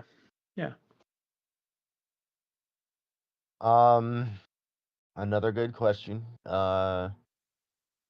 If let's see, maybe if I had more of them again, because I haven't been having them now that I'm not thinking in that way. Sometimes I Mhm. have a coincidence, but like I don't usually get like flooded by coincidences like it used to seem to happen. And Mhm. a lot of times I think it only seemed that way because I was looking for it. Um, but or the opposite would be that I'm not looking for it now, and so I'm not noticing it when it happens, or it doesn't speak to me anymore. Some weird supernatural explanation of the numerology and all this stuff doesn't this the gods of coincidences don't speak to me anymore because I don't pay them any mind, because I don't believe in them anymore.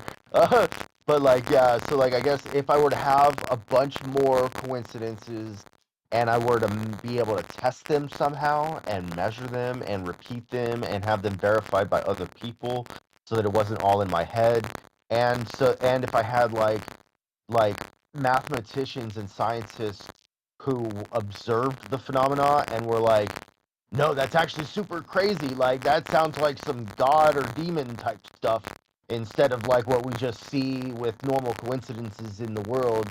Like if they were to peer review these, and make a study out of it, and and especially if other people were to encounter the same kind of phenomenon repeatedly, that might increase my confidence, but I'm not sure it would sway me entirely, because there could still be some other explanations, such as aliens are fucking with me or whatever. Yeah. Something to think about.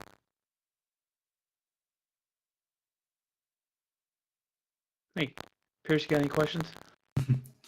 No, I just heard you say aliens, and I like aliens, so I just wanted to say that. But Yeah. You look like you're in a spaceship love you, now. Chase. All right, Great talking.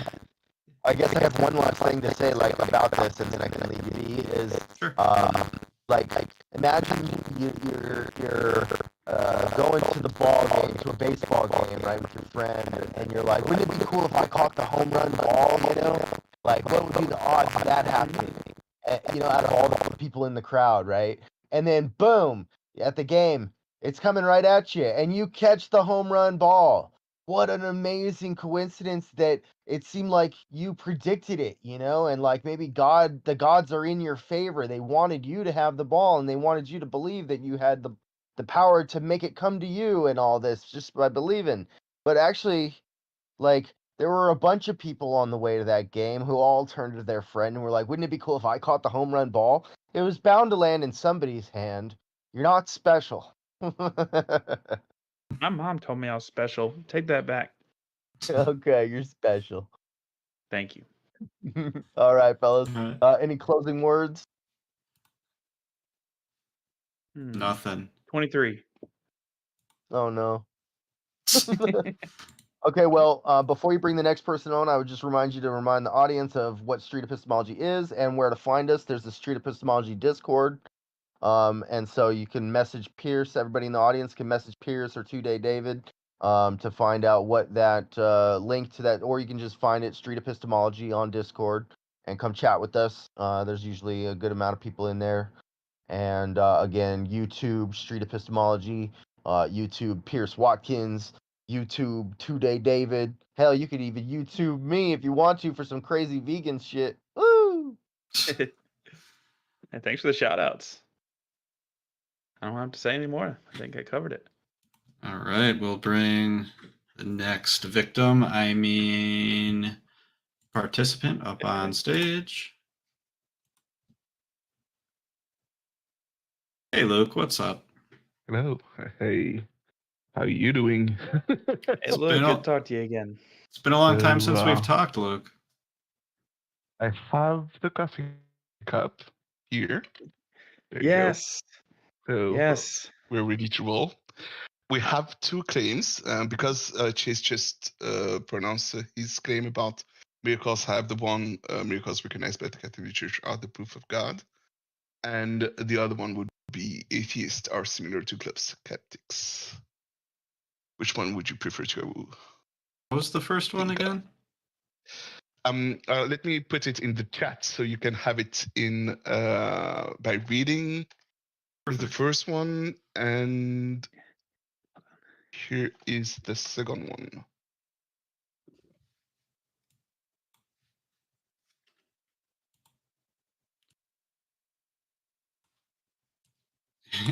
And I'm just gonna fix my window here. For whatever reason, you switched spots on me, Luke, in my Discord. So I'm just fixing that real That's quick. David. Here. He switched off his camera, and that's why. Oh, that's why. That's okay. Yeah. Keep it. I already fixed it. So He said, stay I where don't you want are. to be seen anymore. I just flashed everybody on YouTube. I had to clean my camera. I couldn't find a cloth. Well, that's going in the You blooper reel. should have three in the same camera in the wider angle. Nobody's Either ever can allowed to decide. change their Cute camera. too. I don't have a I'll click dummy on copy. yeah. Anyway.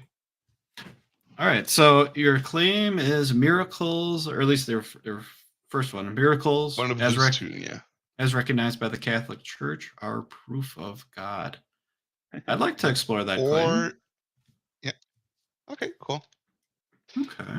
All right. I'll work our way Let's through. do that one because it just came up one because Chase was here talking about his miracles, and I'm like, yeah, these are not miracles. So let's pick this claim I have about miracles and explain why I believe that miracles are the proof of God, and those are not the miracles that Chase was talking about. It's not about catching the ball in by luck, being lucky. It's about extraordinary events, extraordinary events that are caused by God. So this is what a miracle is. Extraordinary event. Extraordinary. So catching the ball is not extraordinary enough. You know, What's the rest of it? What's the baseline? What would be the most minimal miracle? Our recurring cancer would be the you know like the rate of recurring cancer. There are a lot of spontaneous Spontaneous. how do you say that?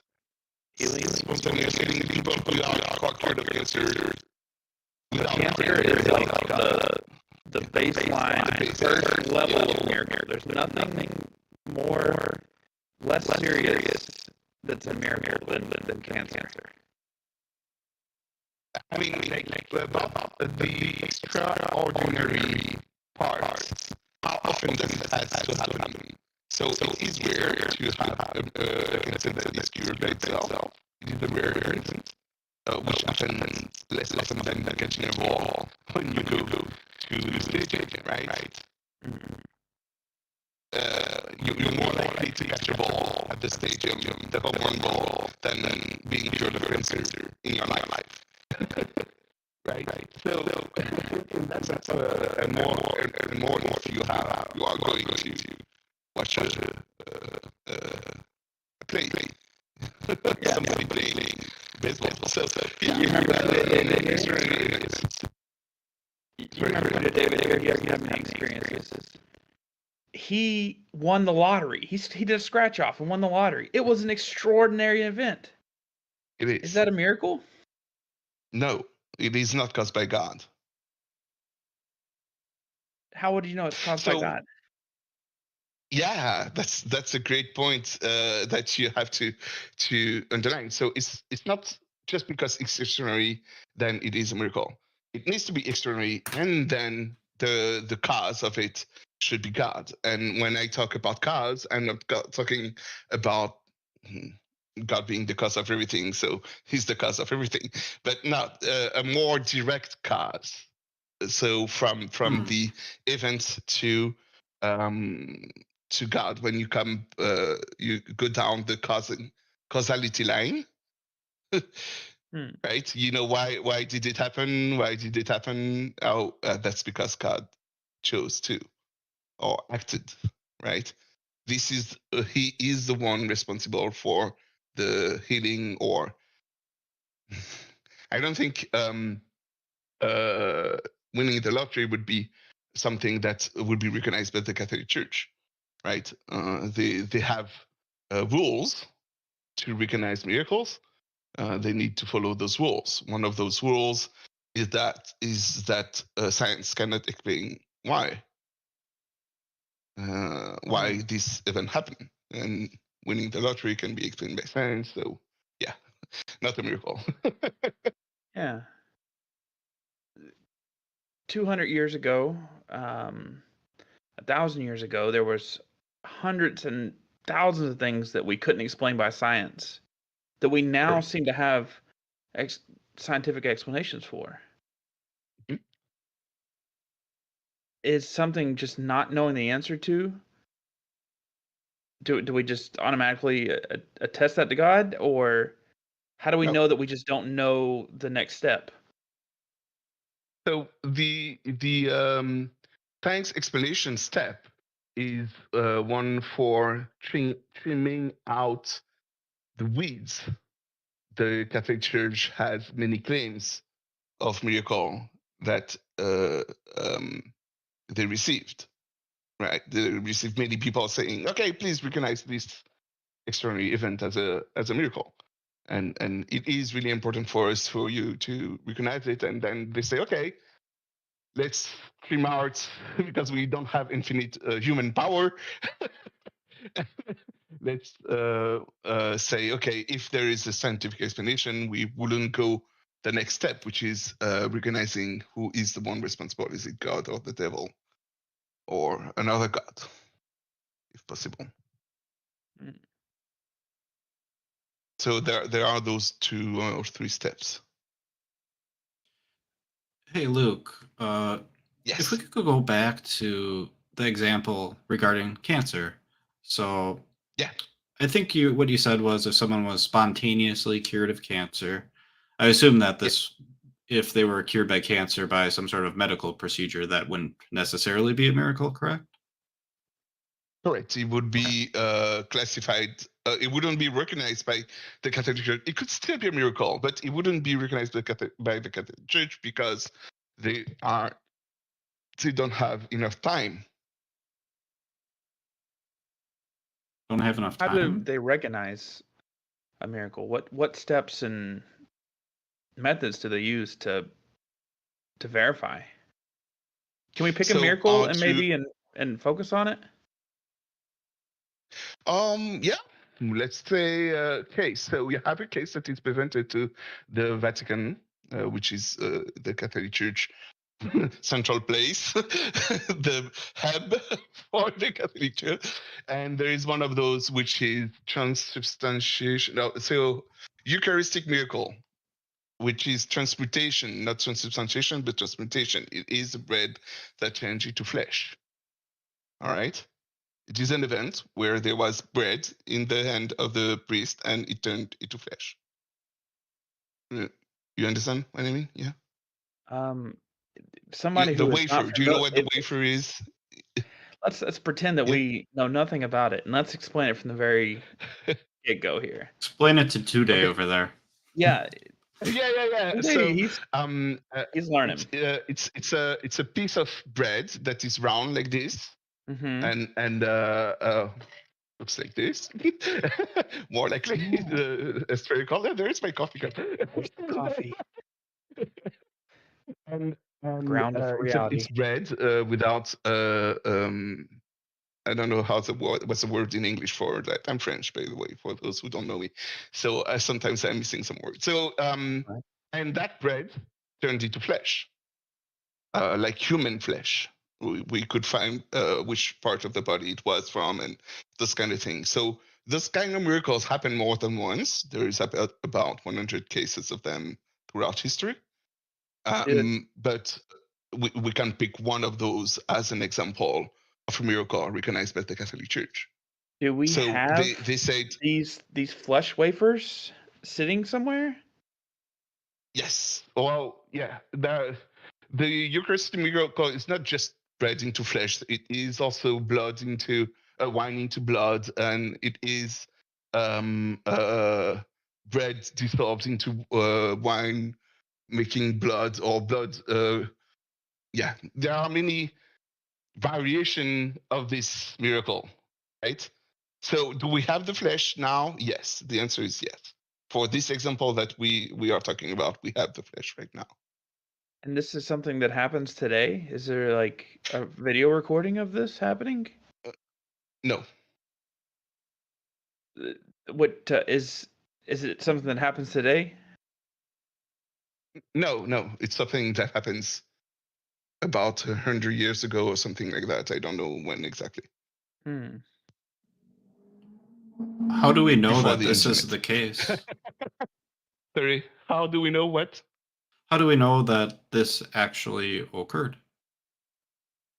So, so the case was presented to the Catholic Church at the first step.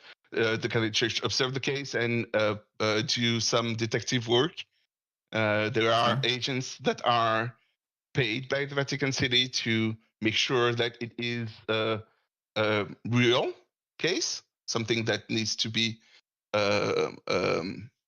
submitted as a miracle.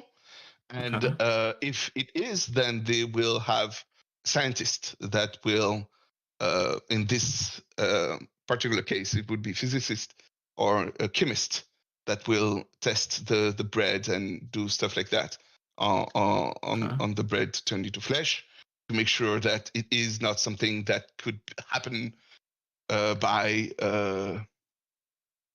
well, there is no natural explanation known to men from then. And then there is how do you call those detectives that check if it is not a magic trick? You know, like I don't think there's a word it's for a that. detective, right? I don't know how to call those guys, but Sure. they have the knowledge to Amazing Randy. listen to testimonies to people and make sure that they are not lying and they Okay. it's Like a lie consistent detector test? yeah, well, no, it's not a. Okay. An There are investigator. many people, investigators. There you go, Sure. not detective, investigators. There you go. Okay.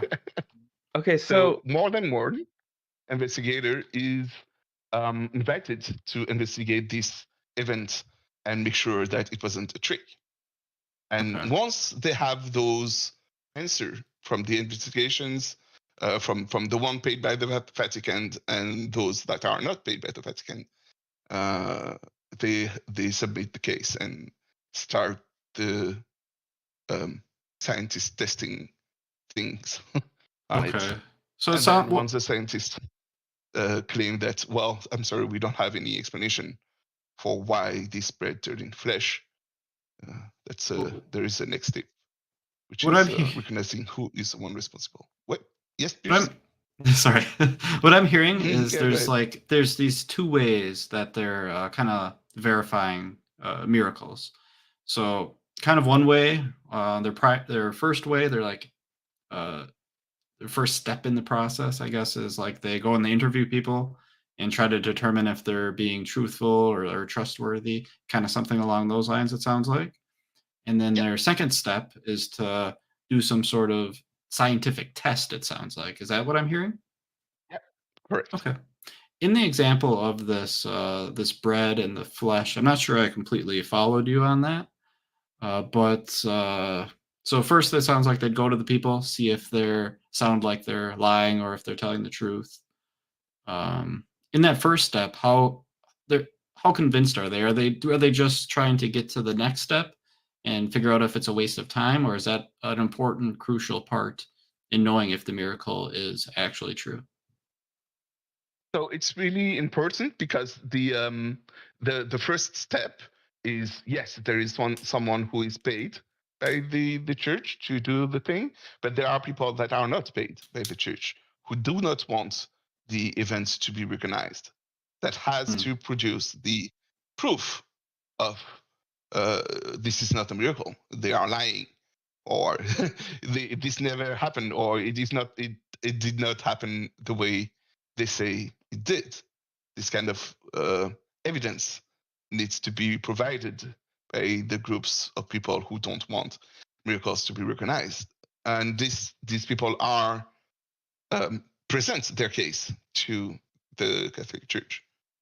We have like and when I say we, they have a case file with all of those people saying these are the reason why it shouldn't be recognized as a miracle.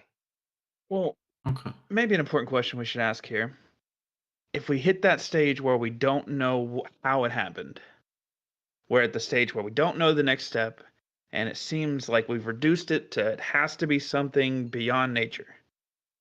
How do we end up connecting that to the God that you're talking about in the first place? Like, why is it the God that you're talking about? Why is it the Catholic God and the Catholic's authority on these miracles?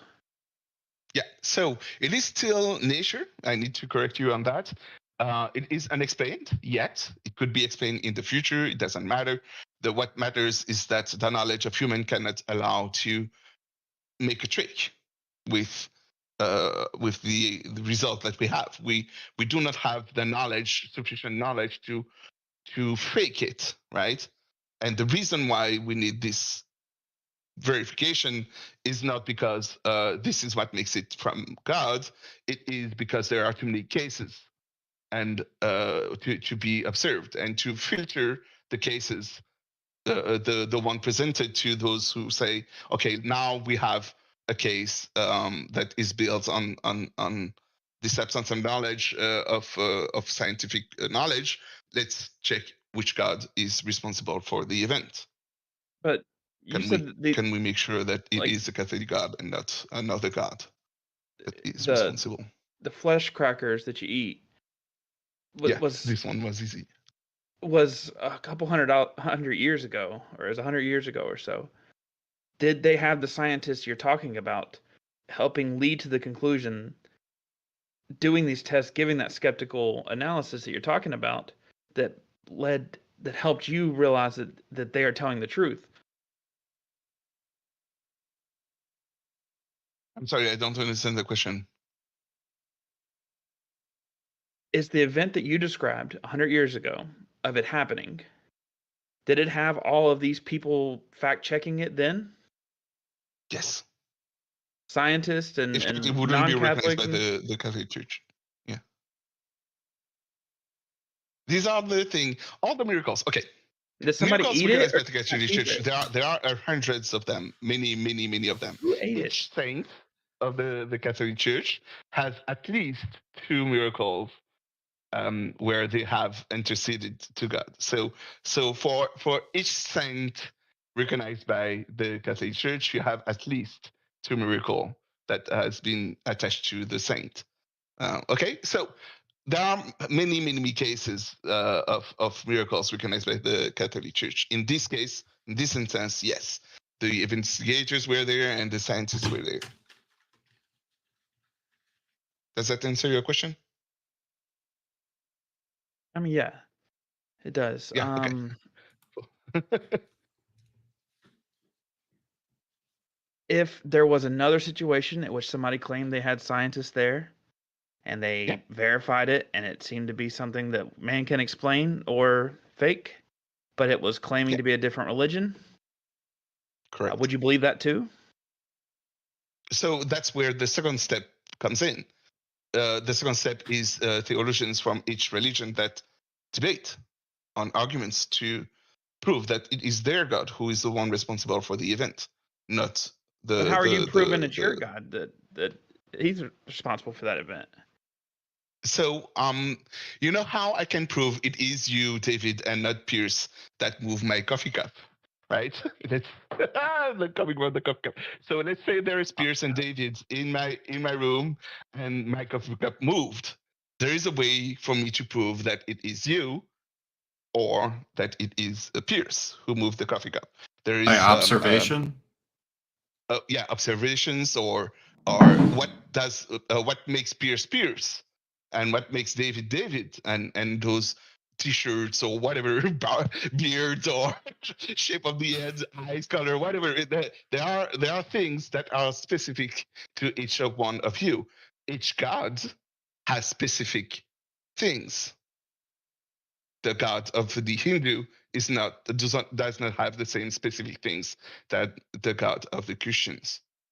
And it's on those specific things that we can say it is this God who is acting here, not that God. Are you saying there's multiple gods that exist? No, I'm saying that if there is a claim about somebody else than the real one to move it, there should be things that differentiate this real one to the one that we claim it is, right? If I say there is Steve who moved my coffee cup, I need to prove that Steve, not David, not Pierce, Steve was there and was able to move the coffee cup, right?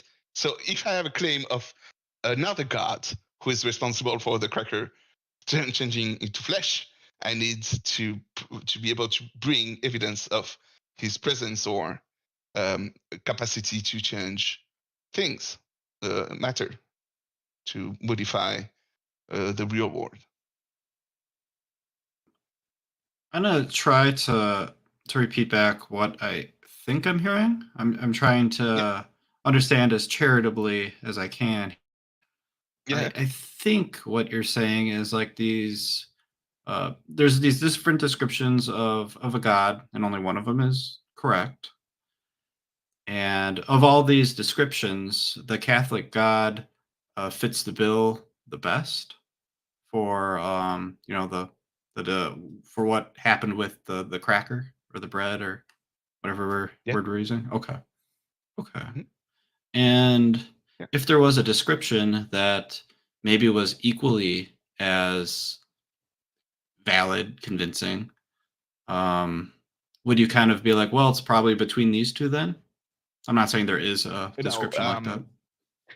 It wouldn't be recognized by the Catholic Church in that case. So it wouldn't be part of this group of miracles recognized by the Catholic Church that are proof of God.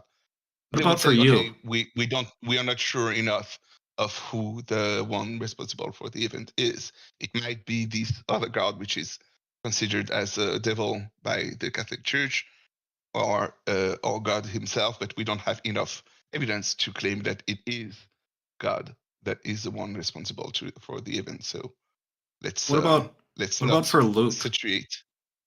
Sorry, what? What about for you? What would you think? What about what? Yeah, if there was these two descriptions that you thought were kind of equally valid, both of them made sense. I need to hear, because the different gods have differences, and I don't know what would someone with the cracker one, which is it's very, very specific to the Christian God, right? And very, very specific to the Catholic one, not the Protestants one. Don't have this kind of power. He wouldn't want the bread to turn into flesh. Like, it's not something that he would will into the word. The Protestant wouldn't like if God turned the bread into flesh because of their belief about what the bread is. They don't believe in transubstantiation. So they believe it's just a representation of God, not really God that is there. So so I don't know what would be the evidence bring to me by this other religion that you think of. So when you ask me what would I think if those two events were similar, I guess I would think that this other religion is the Catholic Church also, right? What's the difference with this other religion than the Catholic Church? That's where the difference will lie. And are they? Well, yeah, it would. I would start there. I would listen to the difference between those two. I don't have the knowledge of the Catholic Church. I might say, okay, whatever, go ahead, do your stuff. I don't care. It's not really that important to me because I did experience God myself. Because I had the chance to touch the coffee cup. There is no need for someone else to explain to me what a coffee cup is. I have experienced it myself. So there is no need for me to choose between those two. But if someone didn't experience the coffee cup or experience God like I did, then it is a proof of God. The miracle that is recognized by the Catholic Church is a proof of God. Has the Catholic Church ever declared something? Can the Catholic Church declare something and it not be true? Yes, it happened in a specific case where the devil's advocate, which is the one who claimed that it is not God who is responsible for the event, he argued against God, right? He's argued for the devil against God. He lied in his report. He said he omitted some things, and because of those omission, we didn't from the information that he had, the Catholic Church recognized the miracle as a miracle, right? And then it came to light that he has hidden those facts, and then they had to say, okay, we made a mistake. It wasn't a miracle. It is possible. Does that answer your question, David?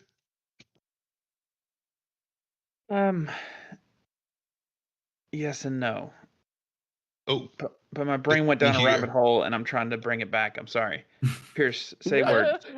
If Help me, I'm drowning. if the My Catholic rabbit hole. Yeah. if the Catholic Church doesn't declare something a miracle, can it still be a miracle? Yes, many Okay. miracles happen to me. Yeah, it is. Miracles are extraordinary events where God is the one responsible. I'm not sure that God is the one responsible, but it is still God who is the one responsible for this extraordinary event. Yeah, Wait. it could be. I'm trying to understand what you just said there. You said you're not sure it's God, but it is God. It could be. It could be. Yes. Or it is possible that God acts into this word without being verified by the Catholic Church, right? He does into my word, my Luke's word. He does thing for me. He does move coffee cup. Oh, he doesn't move coffee cups, but you know what I mean. The analogy. He does stuff for me that are not the case presented by the to the Vatican City. So it is technically a miracle, an extraordinary event or an event where God is the one responsible. But it's not extraordinary anymore, and therefore too hard to discern if it is God or you think if you humans or submitted it to liars the or Catholic whatnot. Church, they could verify it or not? No, they wouldn't be able. Well, those events won't be enough. They don't have time to investigate these events. Hypothetically, if they had time to investigate. Oh. Could they verify it for okay, you? let's. Mm-hmm. There is the possibility of science explaining what happened. So, are there events that science cannot explain? Yeah. Well, yeah. Yes, the answer is yes, David. Sorry, I just realized that yes, there are events that science couldn't explain, and therefore that happened to me, and therefore the Catholic Church, if they had time, could investigate or if they had a lot How of time. could they verify it? What would they Verify that do? it is God and not another God, or verify what? That it is a Which part? miracle, that it's not just a natural occurrence, that it's something so extraordinary that it is God's doing, that is out of the natural order. Okay, David, it is really important that you understand that it is a natural event. It is a natural event. The miracle are natural events. In the way I say that, they are not sure natural. They are natural events, not unexplained, yeah, but they are natural events. They obey the laws of nature, not the ones that we know of, but they still obey the laws of nature. Even the resurrection of Christ, which is 3 days after he died, is a miracle, an event that happened obeying the laws of nature. We just don't know how it happened. We don't have the knowledge yet. Maybe one day we will have the knowledge. We would understand how Jesus resurrected 3 days after. But that's it. It's still a natural event. Yes, Pierce. If everything is a natural event, how could we determine if it was a god or not? The same way we determine which one moved the coffee cup. It's a natural event, moving the coffee cup, but we know that Pierce or David was the one who moved the coffee cup. You have a natural event and you have a cause, somebody who is, or something, somebody, yeah, God is somebody who is the cause of the event. How could we Or know if it direct cause. was? It's not a cause. How could we know if it was David, or if it was caused by an earthquake? The reason why it moved. Usually it's testimonies, other people, camera filming him moving the thing. You have evidence that you can bring saying that it's David. The David words are evidence for him saying, "I moved the coffee cup," not the trembling of the earth, and the fact there is a trembling of the earth is another evidence. Was there enough trembling to move a coffee cup that far? Like, I gotcha. there's I many gotcha. ways to know. But what if, Okay. what if we kept Pierce, I'll let you just thought out, and then I got another question. Okay. Like, you gave these examples of evidence to how we could, figure out whether it was David, the earthquake. Is there that Yes. same kind of evidence for a God in miracles? Which God? Yeah. So, like I said, each God has his own rules, definition, right? Things that he can do or cannot do. The Hindu God has a definition that is different than the Christian God. Right.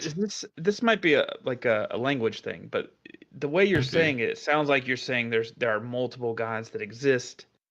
But I think what you're trying to say is we look at the characteristics of the gods that are described and we try to match the event to those characteristics as we know them. Is that what you're saying? Yes, it doesn't have to exist. Like I said, I used Steve, fictional character that I just invented to move the coffee cup, and I can give you arguments for Steve, but still, because Steve is not real, I can still give you arguments for him, but I will not have enough arguments to convince you if it was really Pierce who moved the coffee cup, right? If it was Pierce who moved the coffee cup, let's say he's the one responsible. So let's say that Pierce is the one who moved it, and I come with the claim, no, it's not Pierce, it's Steve, and I have proof that it is Steve, and I say I invent proof. I say it wouldn't be. It's not possible that it is Pierce because Pierce was at this other place at the same time the coffee cup moved. So I have built the case for Steve, but Steve do not exist. So at one point, the arguments I bring will fall apart because Steve cannot be the one responsible for moving this coffee cup. This other God cannot be the one responsible for this extraordinary event because he doesn't exist. Analogically to Steve, the Hindu God wouldn't be able to change the cracker into bread, the bread into flesh, because he doesn't exist, as Steve doesn't exist. You see the analogy here? What if there Is it was true? a Yeah, cracker-based god or a god that was a cannibal who that was the type of miracles that he focused on? It just happened to be a So coincidence. let's Sorry. invent a god. Yeah. So it is possible to invent a god specifically to this case, and in that cases, the Catholic Church would say, okay, let's move on to the next case. We have enough of them. See, you don't have enough evidence. There are many cases that are presented to the Catholic Church where there is not enough evidence to say that God was the one responsible. What There do are you think many the best cases one that is? are not recognized as miracle. What would you say like the most obvious one is to you? For God being the one responsible, Yeah. yeah, the character changing into flesh is pretty on the nose. What's the second best one? Yeah, this one is like if I were to pick of all the miracles available, you have medical healings, you have body not aging after death. Like they do not rot. Compose, yeah. Bodies of saints that do not rot, those are miracles also. There you have many kind of different miracles, but this one about the bread turning into flesh, it's really hard for other religions to say it was my God who was the one responsible. I was like, yeah. Why do you Well, think it you doesn't just happen invented a new today God. when we can't broadcast it to everyone at the same time? Like if we could live stream that happening with Yeah. with the verified people, with the scientists, with that,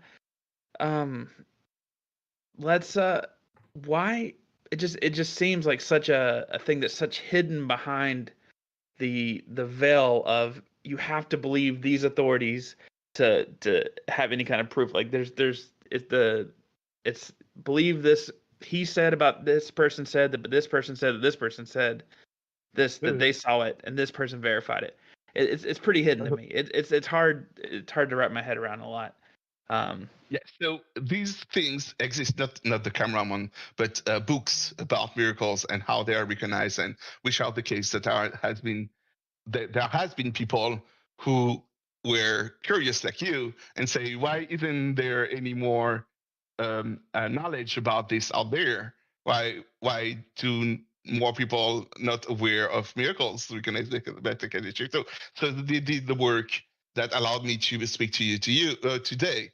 They wrote books and and tried to sell them, but nobody was willing to buy them. So that's it. People are not interested in miracles. That's why Maybe. they are not interested in those things, and that's the main reason why it's not out there more. You see more videos about girls dancing than miracles. There's one more video about miracles, which is today on SC. Yeah, today is the Out video. there.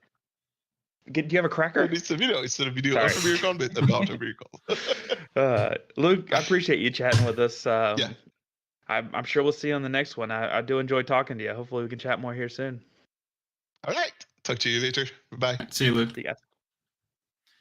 All right, we're bringing up Nick. I'm calling him Yeah. Nick. I don't know if he actually likes to be called Nicholas. Nick. Name. Nicholas. People keep on moving on my screen. Don't move, people. There he is. Hold on. I don't mind being called Nick. Oh, cool. I'm gonna keep calling you Nick then. Yeah. Hey Nick, thanks for your patience. Yeah, of course. Excited to have you up here. Yeah, I'm excited to be here. All right, what? Did you guys read the claim, or someone asked a question about it, or do you want me to like restate it? Yes, I let's did not- restate it for everybody listening. Okay. And you guys like feel free, like you guys could be direct. You guys could go hard. Don't hold back. With my claim was that what I want, like what I wish others believed more, would be that that the existence of slaughterhouses would be better off without slaughterhouses existing, and that it would benefit both humans and animals if they didn't exist, and that we should move away from it both societally and individually.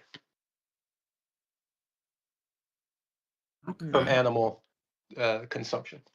So that's my claim, and I'm guessing you guys mostly focus on religion in here, but I No. think you guys Well, focus on other maybe. issues But too, right? So like, Yeah, and it's other ever. issues come up. So like, I'm guessing this has come up at some points before.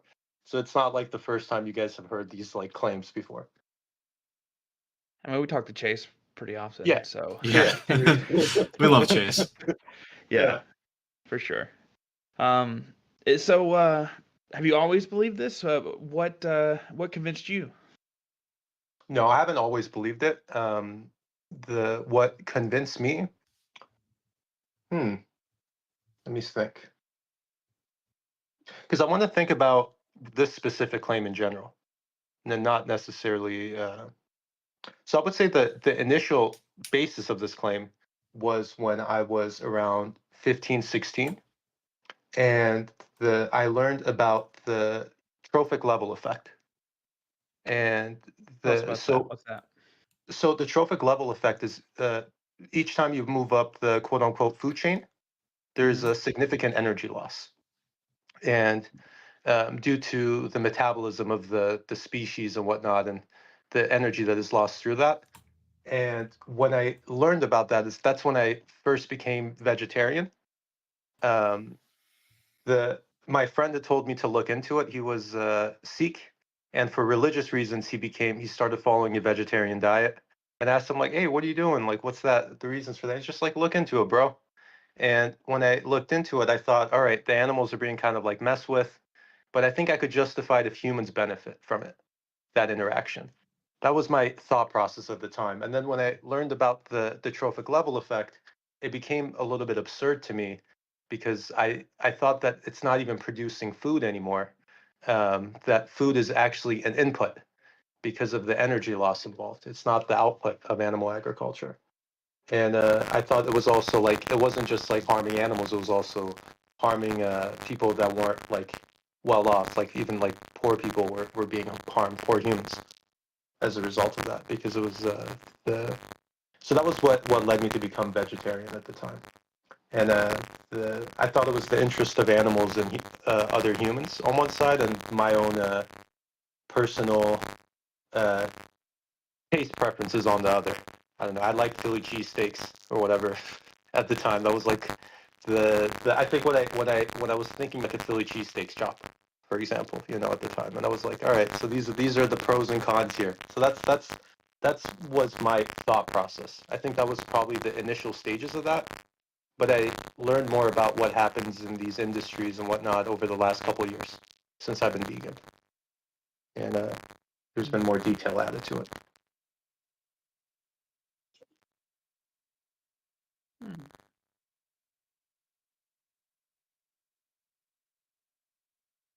Why is it important that that animals and humans are treated well?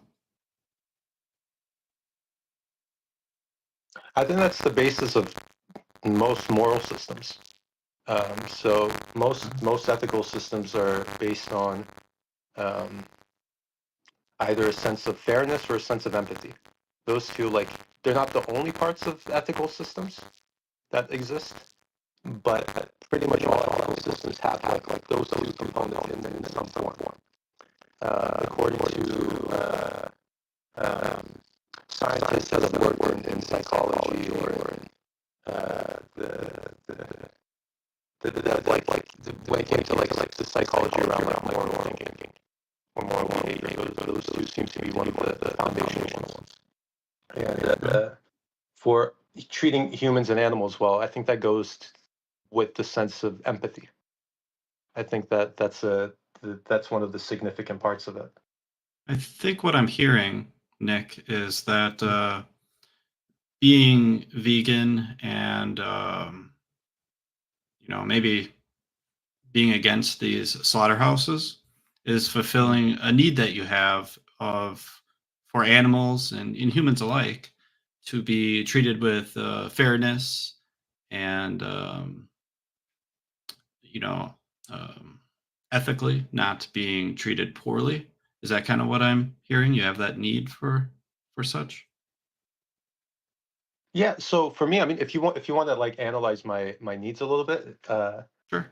I would say that um, it's a little bit similar to how a lot of people reach their ethical conclusions that aren't like religious based, which is that it comes from like a sense of wanting to make the world a little bit of a better place. Same thing with most religious people too. Um, that they want to help out the next generations that are going to come by in humans. They want to feel like a connection to humanity as a whole, or to like life on Earth as a whole, and do something that outlives them in some way and betters like others in a sense. I think it also comes, if I was going to psychoanalyze my motives a little bit, that that there is that I personally have a fear of death that comes with. I was reading the book, the Ernest Becker, The Denial of Death, at some point, and it had a profound effect on me. And when I was reading that book, like I realized, like yeah, like I'm pretty like terrified of like dying. At least I was at that time. I mean, I'm a little bit more chilled out about it now. And for me, it felt a little bit wrong to, if there's this thing that I'm very afraid of, to be like meting it out so easily to others, including like animals and whatnot. And we generally justify it, or a lot of the times it gets justified through like that they're lower life forms, or there's a little bit of a hierarchy there, so it's more okay, it's less bad. But I didn't necessarily feel comfortable being dealing out the thing that I'm afraid of to others. Without, on a very non-essential reasons. Okay. Um, I think what I'm hearing is that you have a lot of empathy for animals and for humans, and that you don't want them to have the same fear of death that you experienced. Well, they're gonna still have the fear, right? But it's just Okay. about not making them like get that close up to it. You know, Yeah. like Okay. I mean, like the it's not like it's gonna make the fear, like fear of death is a biological instinct in most living species. It's very hard to it's one of our most fundamental drives as biological beings. And so they still have it. I mean, even if you like pull away from, like, I don't know, stubbing your toe on, like, you know, they, there's a little bit of like a fear of death behind that, like pain sensation. You know, like yeah, if you keep stubbing your toe, like you do that like hard enough, like it's gonna cause you to die. You know, you could have like blood loss, or like it cuts off your toe or something. It's not gonna be good for your continued existence. And so I think like animals still have that. It's not like that disappears. It's just that the it's we aren't the ones that are like dishing it out. Like we aren't the ones Yeah. that are like in that role of playing the Grim Reaper for them. So is probably what I think I'm hearing is that we shouldn't be the cause or present them with this extra like in your face fear of death. Like, is that kind of we shouldn't be the Yeah, ultimate cause of that? yeah, Okay. yeah. I Okay. think that's a good way of saying it. Um, If when we don't have to. So I want us to add, like, if it's like for if it's done for their well-being, that's a little bit of a different situation. So for example, like euthanasia of like pets that are like sick and terminally ill, I think that's a little bit of a different situation. Or if you see like, I don't know, like that's like it's gonna die in the next hour, like you already know it, but it's gonna be really like a horrible hour that's about to come up. Like yeah, like that makes sense. That could be like a mercy killing. So like excluding mercy killings, essentially. Like gotcha. yeah. If you didn't have this need to, um, I guess, preserve I'm having difficulty phrasing it. Maybe you can help me out. Um, Need to protect animals from this the fear and ultimate death. If this wasn't a need of yours, how do you think you would feel about slaughterhouses? Hmm. I think I would still be against them just because of the negative effects it has on humans. So I Okay. mean, like, it's not just an animal issue; it's a human issue too. Okay. So one of the needs that is supporting the belief that slaughterhouses are bad for animals and humans is that you have a need for them to not be in direct fear of their life as being caused by humans. And for the human element, is there also a need similar to that? So when it comes to the issues when it comes to humans for slaughterhouses, right? It's that slaughterhouses are breeding grounds for diseases. They are, they say, for example, scientists have determined that about 2/3 of all diseases that transfer to humans of pathogens are zoonotic in nature. So they originate in animals and then they transfer to humans. That biologically, a lot of, for example, COVID-19, mad cow disease, uh, the the Spanish flu of 1919, which is like came from pigs. I mean, things like that. So these aren't like necessarily sanitary environments to begin with. That the biologically animals are closer to us. So if there's a pathogen that affects animals, it's more likely to spread to humans and cause illnesses to humans than it is from like diseases that affect plants. That's less likely to transfer over because the biology between humans and plants is more it's more different than the biology between animals and plants. So if there's a pathogen that affects, for example, the spleen of a pig, it's more likely to affect our own spleen versus like a pathogen that affects the leaves of a spinach plant. Gotcha. Yeah, and there's other issues too. I mean, that's a sanitary one. There's the issue of environmentalism with regards to like greenhouse gas emissions. It's problematic and it goes on. But those are some of them. There's antibiotic resistant bacteria. We use 80% of our bacteria, or 80% of our antibiotics on farm animals. So and that could produce superbugs in the future that are going to be resistant to antibiotics that we have, so it could potentially harm human health in the future. So there's a lot of other issues too. So it's not like the the part about nonviolence towards animals. I think that's a central part of veganism, and a central part in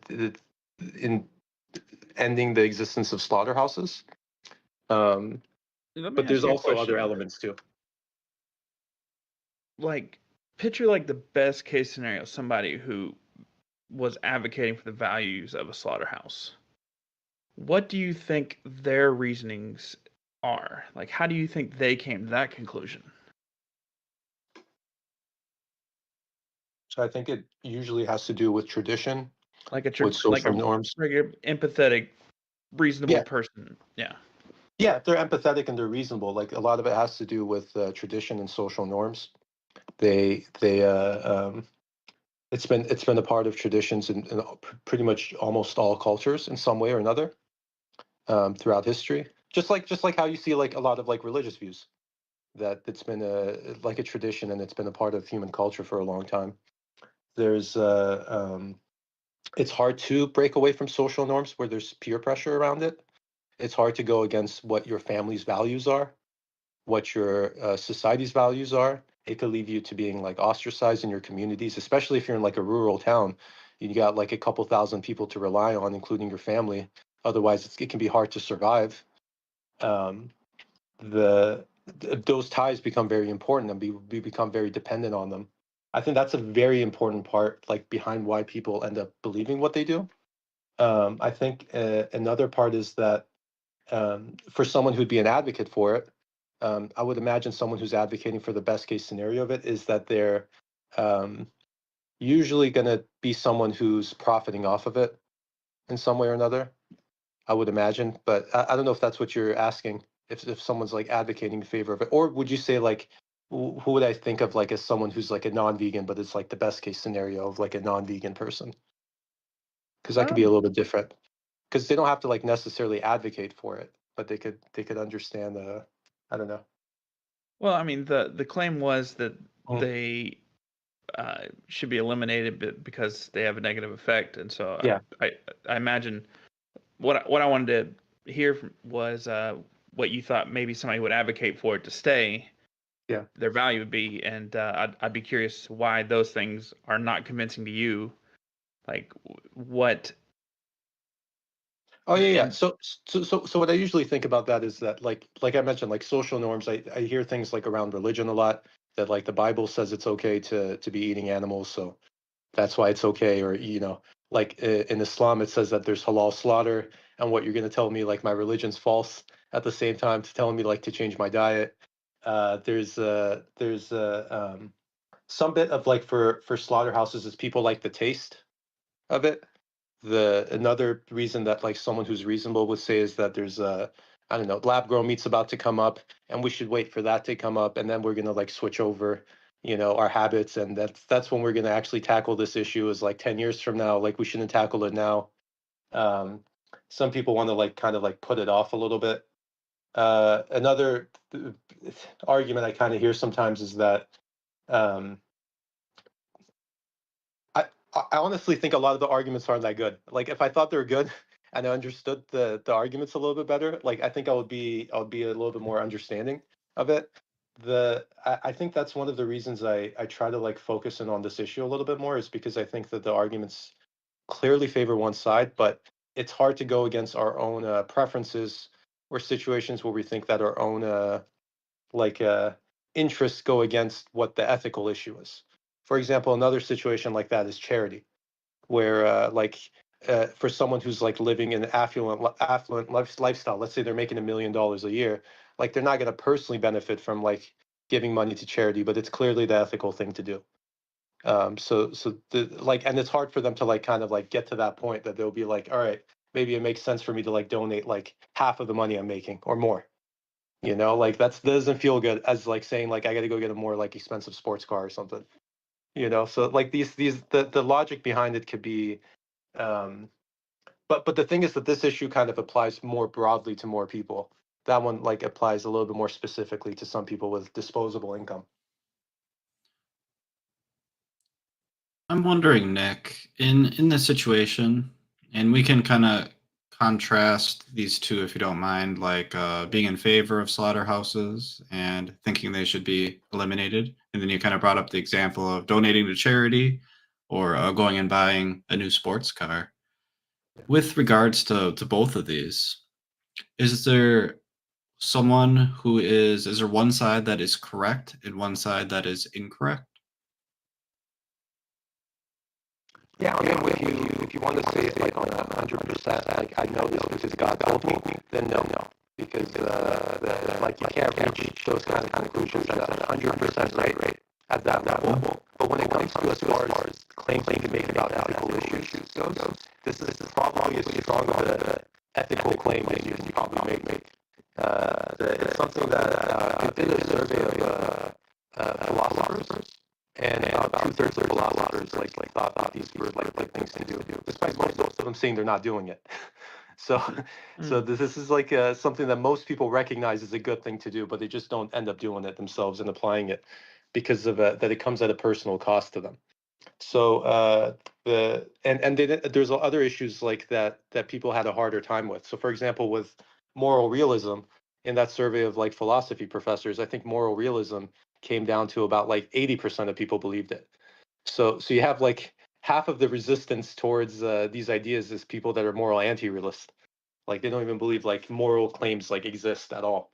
So like that's like as far as you have to go in order to like deny some of these claims.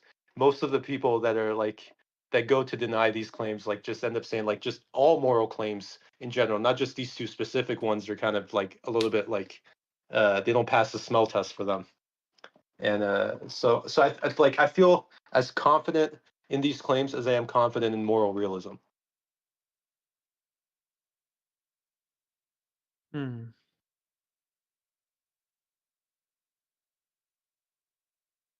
Man. How confident is that? What is your confidence level?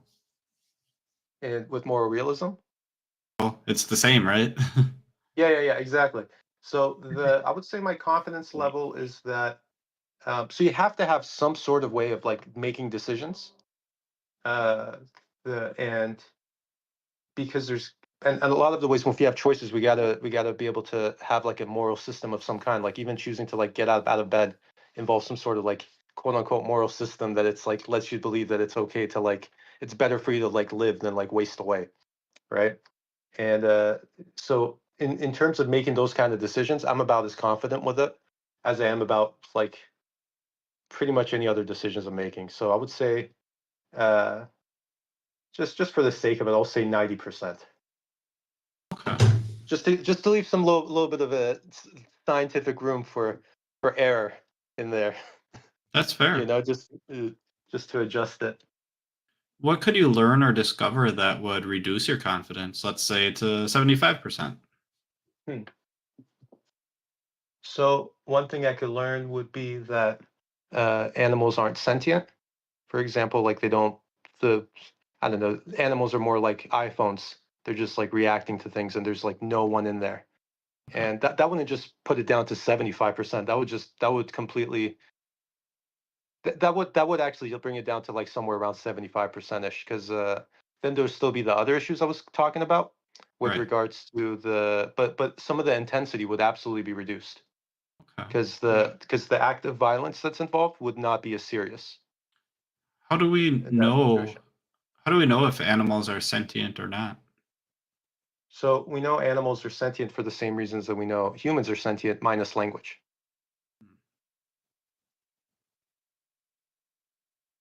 Okay. And obviously, it's a little bit of a spectrum for species of animals. So there'll be some species like bivalves that don't have a central nervous system. They don't have a brain. They have their their biology's, especially their nervous system, is way different from, let's say, a human or a pig. There's definitely like a continuum along the Okay. A where gradient it's of at. sentientism. Yeah, there's a gradient. Exactly. Okay. Yeah. Got it. But for example, like with mammals, like it's not even like questionable at this point. Same with birds, and with fish, it's like it seems to be like leaning for most of them to be like, yeah, they're sentient. But the issue has to do with at least with vertebrates, animals that are vertebrates. It seems to be that, yeah, they're pretty much like all sentient. It's mostly like invertebrates that are like sometimes there's a little bit of questions around. Like how is it with regards to like insects, or how is it with regards to what do we think with regards to like an ant or like an earthworm or a bivalve? Like that's, I think, where like the science is at right now, where it's like, are they like sentient or not? Or are they, like those ones are tricky. Like I try to, like avoid those conversations because I don't feel as confident in them, but the other ones are, I think, it's on more solid ground.